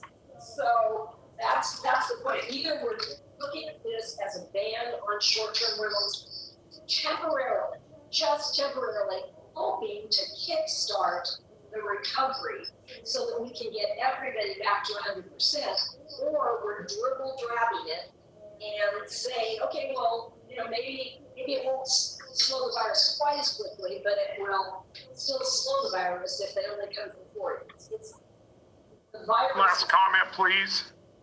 So I will make sure you get a comment, Mr. Herdman. So, but the procedural point where we are right now is Ms. Brenner has made a motion, and I'm going to restate it for just for clarity. And then as soon as someone makes a second, I'll entertain discussion. Okay.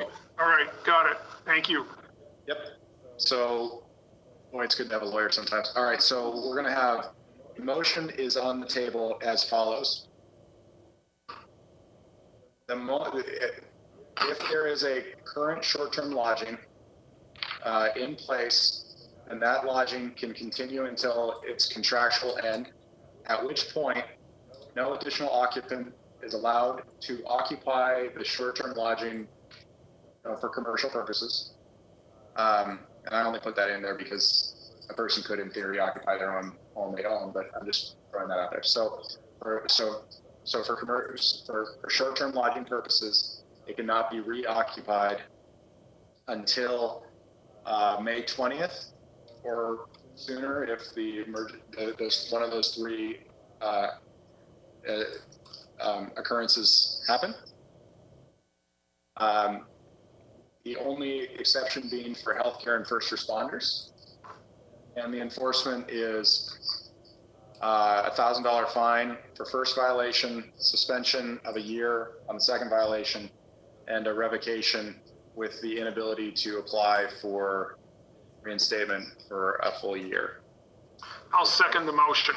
Okay, I'm sorry, hang on just a second. One small tweak to that. Okay. I don't think even if their contract ends at a certain point and they would like to shelter in place and stay there longer and rent the place for longer, I'm encouraging people moving around as little as possible. So I don't want to dictate that they have to leave at the end of their contract. If they'd like to extend their contract and stay.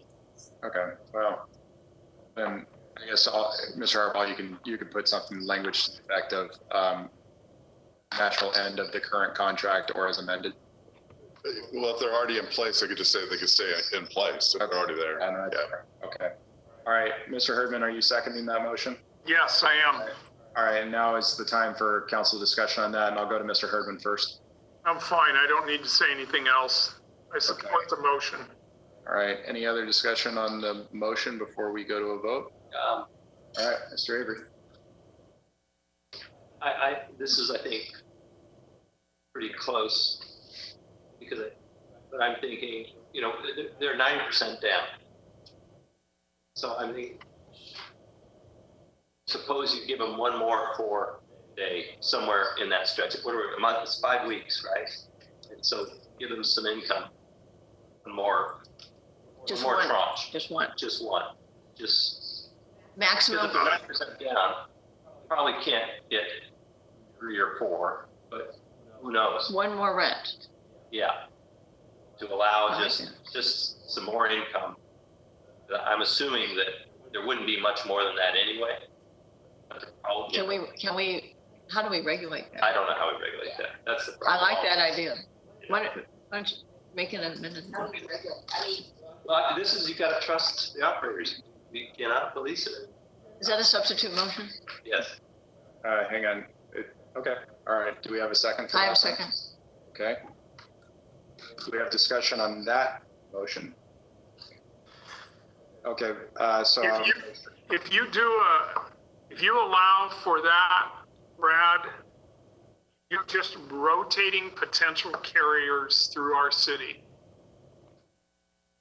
Well, I'm just trying to balance income for folks that are in the business with that side of it. I understand what you're saying. We rotate.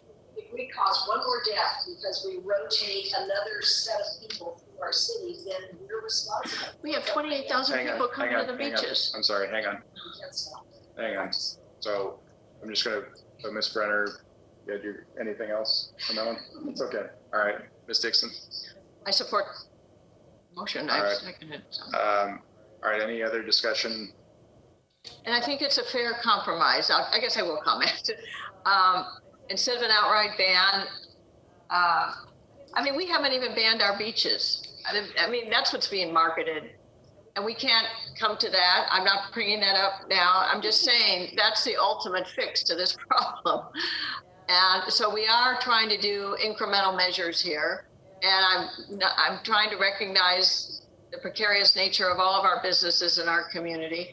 And if this can help eliminate the things I've said earlier, we've all said the 1-2 night minimum stay and the partiers, and we give them one more rent, I think that's fair. In my opinion, I think that's fair. And I think Mr. Avery made a good alternative motion, substitute motion. So. Okay. So seeing no further discussion, I'm going to take a vote on this. Oh, I'm sorry, Mr. Duffield. So I I couldn't follow what difference. What did Brad say? It's really hard to hear. I'm sorry. That's okay. I'll clarify the motion. All right. Between May 20th, between today and May 20th, a person who holds a short-term lodging permit who has a current tenant can allow that tenant to, it's just not tenant, is it tenant? Sorry, renter, we'll call renter. Who has a current renter, can allow that renter to stay in place. Physically there. Or physically there. Then. In place for the month or something? What, I don't get, in place? I mean, what do you mean? Whatever the term is. Okay, got it. All right. And then that licensee would be allowed to rent one more time between now and May 20th for a minimum of 4 nights. That's the difference between what Mr. just said and what Ms. Brenner said. And Ms. Brenner's point does not include a 4-night minimum because it would be a prohibition on occupancy. That was her original motion. That's the difference. A complete prohibition on occupancy after the current renter leaves. Right. Versus Mr. Avery's motion and seconded by Ms. Dixon would allow for one more 4-night stay, minimum stay between now and May 20th. Okay. And so, yeah, so why don't we, I see our staff concerned about, I'm guessing, enforcement. And I just want to be clear, is it all permittees can do a 1 4-night stay? Or just the ones who have occupancy now? The answer, my understanding on the motion, so the question on the question from our city manager is, would all short-term lodging permittees be allowed to do one more 4-night stay, or only the ones with residents or a renter, a current renter? And I believe the answer is all. I think it'd be very difficult to enforce that ordinance, and if you allow for that exception. Why? Because how are we going to know if this is the first time they've rented or the second time? It makes it very difficult. Don't we get that information on the TOT part of it? What the date of rental is? We can control it that way. The TOT comes a month later. Well, then we'll know who violated the ordinance. Yeah, I think we do random audits. If they pay the TOT. Yeah, I mean, they're in business. They're not going to abscond. And we will. It's just, we do random audit. Yeah. When if they just don't report, then we wouldn't know. But then there. It's only 1 4-night stay, right? I just think it'd be very difficult to enforce that. But then we could do an audit afterwards to see how many by that address had been rented. That assumes they're going to pay the TOT. Yeah. But they do. Well, they should. The audits are not our concern and whether they pay their fine. Our concern is how many of them bring in more people than they're supposed to. And we're way past the time where they've already done that by the time we go to auditing and finding. Our purpose is to limit the exposure of our residents to short-term renters. Oh, and one other point we didn't include that I think I mentioned about limiting occupancy. That's true. We did not include that in. Maybe to 4 people. Total. Allow 2 people per bedroom. Normal 6, right? You get 2 in the living room. Yeah, but we're not going to say that, just two per bedroom. I hate to say this, but I am coming down a little bit on the enforcement issue right now. I don't know how we enforce this either. I know that, I mean, that's part of that's been part of the problem for the last couple of weeks of trying to figure out how to enforce what we already have in place. We rely on the honor of our.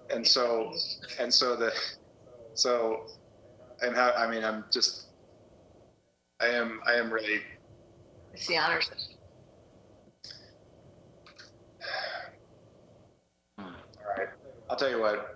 We have a motion on the table from Mr. Avery. If you'd like to ask for a friendly amendment on the occupancy side, then go ahead.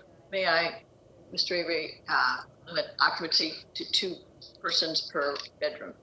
Legitimate bedroom? Is that legitimate bedroom? Do you agree with that? Okay, that's part of the motion. And can we add to the honor system? We are doing this to protect our business and our residents, to protect the safety and health of our residents, and we implore our rental companies to do the right thing. Or we would eliminate it altogether. Well, that can't be part of the ordinance. No, I know. Okay. All right. Okay. Mr. Harp, how would you like to proceed at this point, just given that we do have a motion. If it fails, we would go back to the original motion. There isn't an enormous amount of difference between the two in terms of a red line. There's an enormous amount of difference between the effectiveness, but not in terms of what a red line is. Would you like to? If I could have 5 minutes, I can show a version of each what's been proposed. All right. Maybe take a 5-minute break. Yeah, we're going to take a 5-minute recess, given all of the discussion, making sure that we get this one right. So we'll take a 5-minute recess. Are you good? Okay. Can you hear us in the other room? Yes, but my screen is very blurry. Yeah. Ours is too. Hang on, we'll fix the technical issue before we start back up.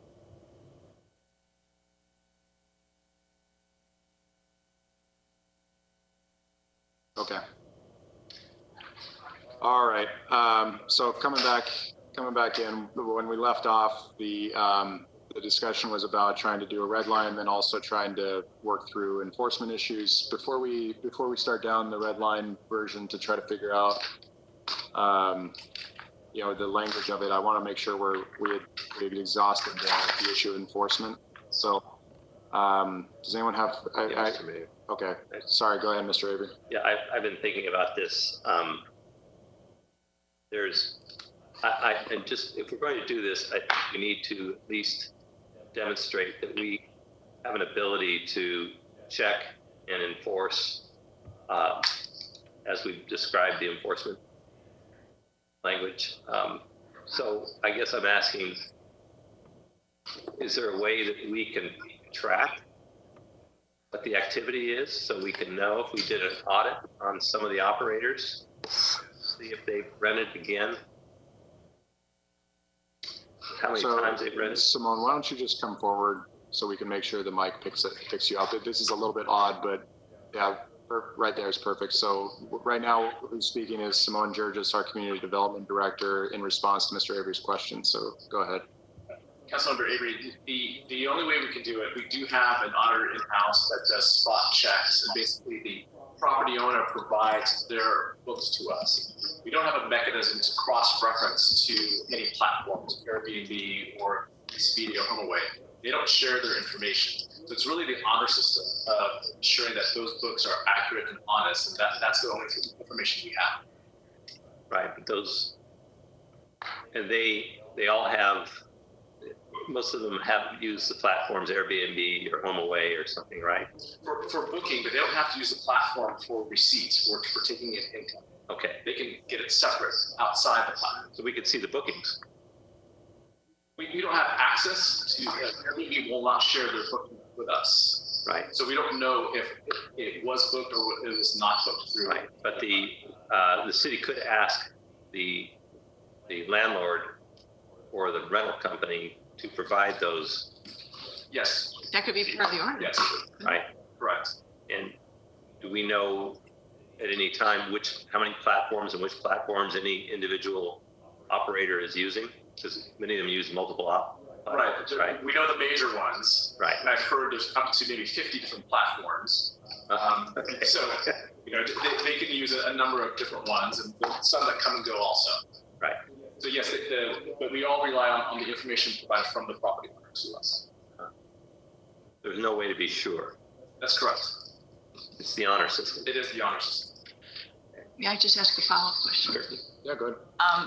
Mr. Georges, is because we are also considering in the future, outside of this pandemic crisis, ways to bring the online platforms more into working with us more cooperatively, and by requiring the permit number and all that, would that facilitate greater compliance on what we're doing now? It's just because the platforms don't have that requirement, because we don't have an ordinance? I think to go along with that idea is to require the permit number to be posted on the platform, and then for the property owner to share that booking with us. I think that's a paper trail that we can rely upon if we want to go that. But it can be done. We haven't gotten there yet. We're certainly thinking about that. That's We've correct. talked about I think what's key, it's less the permit number. It's more of showing and sharing that the booking was done on a platform, that they save those records and provide those records to us. Okay, it's not necessarily the permit that we need, it's just sharing the records. So it can be done with sharing the records. That's correct. Yeah, my only caveat is that they don't use a platform to have regular clients that book on a regular basis. They may never use a platform. And we know of regulars that do come here to Newport Beach. So that's the only missing link there. Sure, that makes sense. Okay. Thank you. All right. All right. So, having said that, I'm sorry. Oh, I apologize, Mr. Herdman. Yeah, I think we're losing sight of why we called this special meeting in the first place. It really wouldn't. In an emergency, a national emergency, a world pandemic like we have now, there is no room for compromise. There just simply isn't. We're trying to prevent the spread of this disease in our city. We're trying to prevent the city contributing to any deaths. And we need to take action tonight. That's all I need to say. There's no room for compromise here in this emergency. Yeah, okay. All right, Mr. Avery, your motion's on the table. I withdraw the motion. Withdraw the motion. Okay, that puts Ms. Brenner's motion on the table, which I think does not require much modification, Mr. Harp. Yeah, so let's go ahead and put a red line of it up. I think that it'd be good to just kind of walk through it. The showing.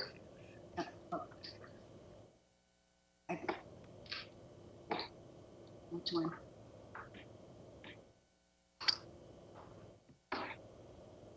Find this one.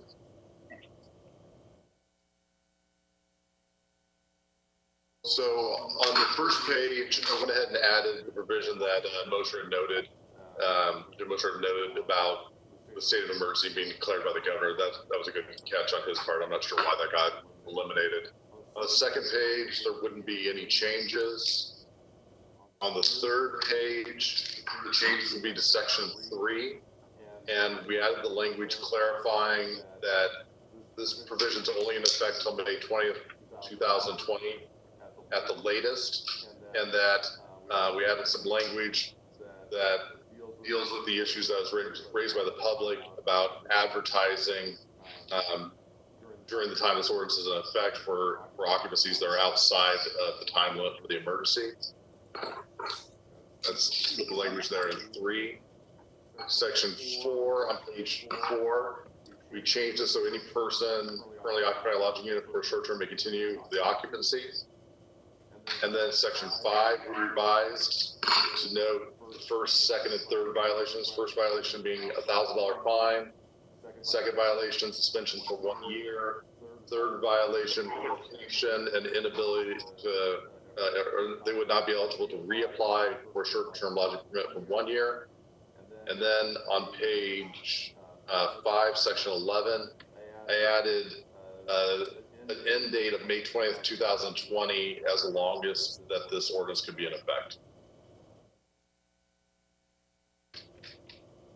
Okay. Can you go, I'm sorry, could you go up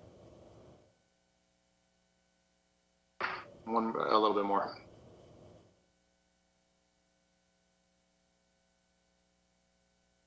Make it larger? No, that's okay.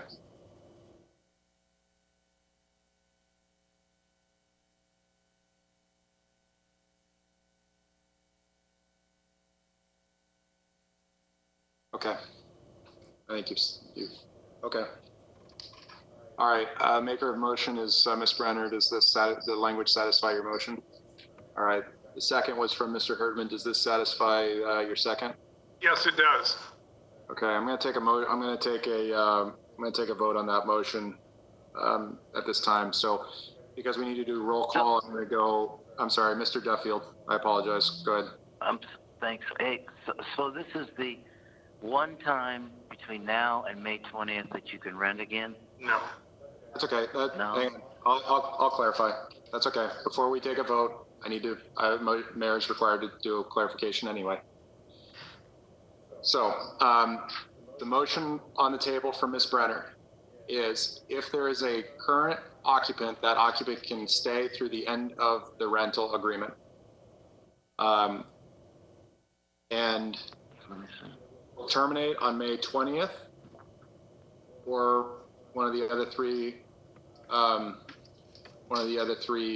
whichever sooner, correct? That's right. So the final date that this could be in effect is May 20th. If one of the other actions happened before then, it would end sooner. Correct. And we will be bringing this back for review on May 12th with additional enforcement mechanisms in place. Does that clarify for you, Mr. Duffield? There would affect. I just asked a simple question. I don't know why I was. No, that's okay. This is a one time. You can rent one more time, and then that's it. Nope. There will be no new rentals between now and May 20th if this motion passes. They can stay. Well, it's no new. Okay. Does he know why? Thank you. And so that was the discussion from Mr. I believe that. Okay. I got it. Thank you. Okay. Thank you. I got it. Sorry. Okay. All right. That's okay. So I'm going to go. I'm going to go along the dais for the motion in place. So we'll go roll call. Mr. Herdman, how do you vote? Aye. Ms. Dixon, how do you vote? Aye. Ms. Brenner, how do you vote? Mr. Duffield, how do you vote? Nay. Mr. Avery, how do you vote? Aye. I think in this one, we've got to be unified in an emergency. We've got to be unified, and I'm going to vote aye. Okay, I'll change mine to I too then for that reason. All right, then the motion on the table passes unanimously 6-0. And at this point, we'll open it up to our final item, which is public comment on non-agenda items. Do we have any public comment on non-agenda items?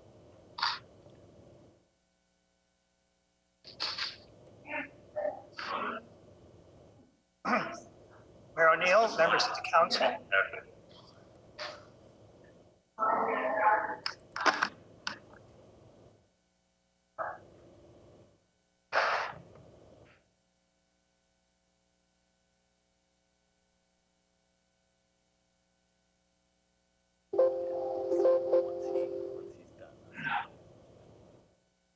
Mayor O'Neill and members of the council, my name is Jim Mosier. At your last meeting, I failed to commend you on two things. Number one, providing, as you did today, a place for the public to observe and participate in your meeting live and in real time. Something that as far as I know, is still required despite the governor's relaxation of the Brown Act on March 12th. Secondly, for not hiding behind closed doors to discuss the city's response to the coronavirus.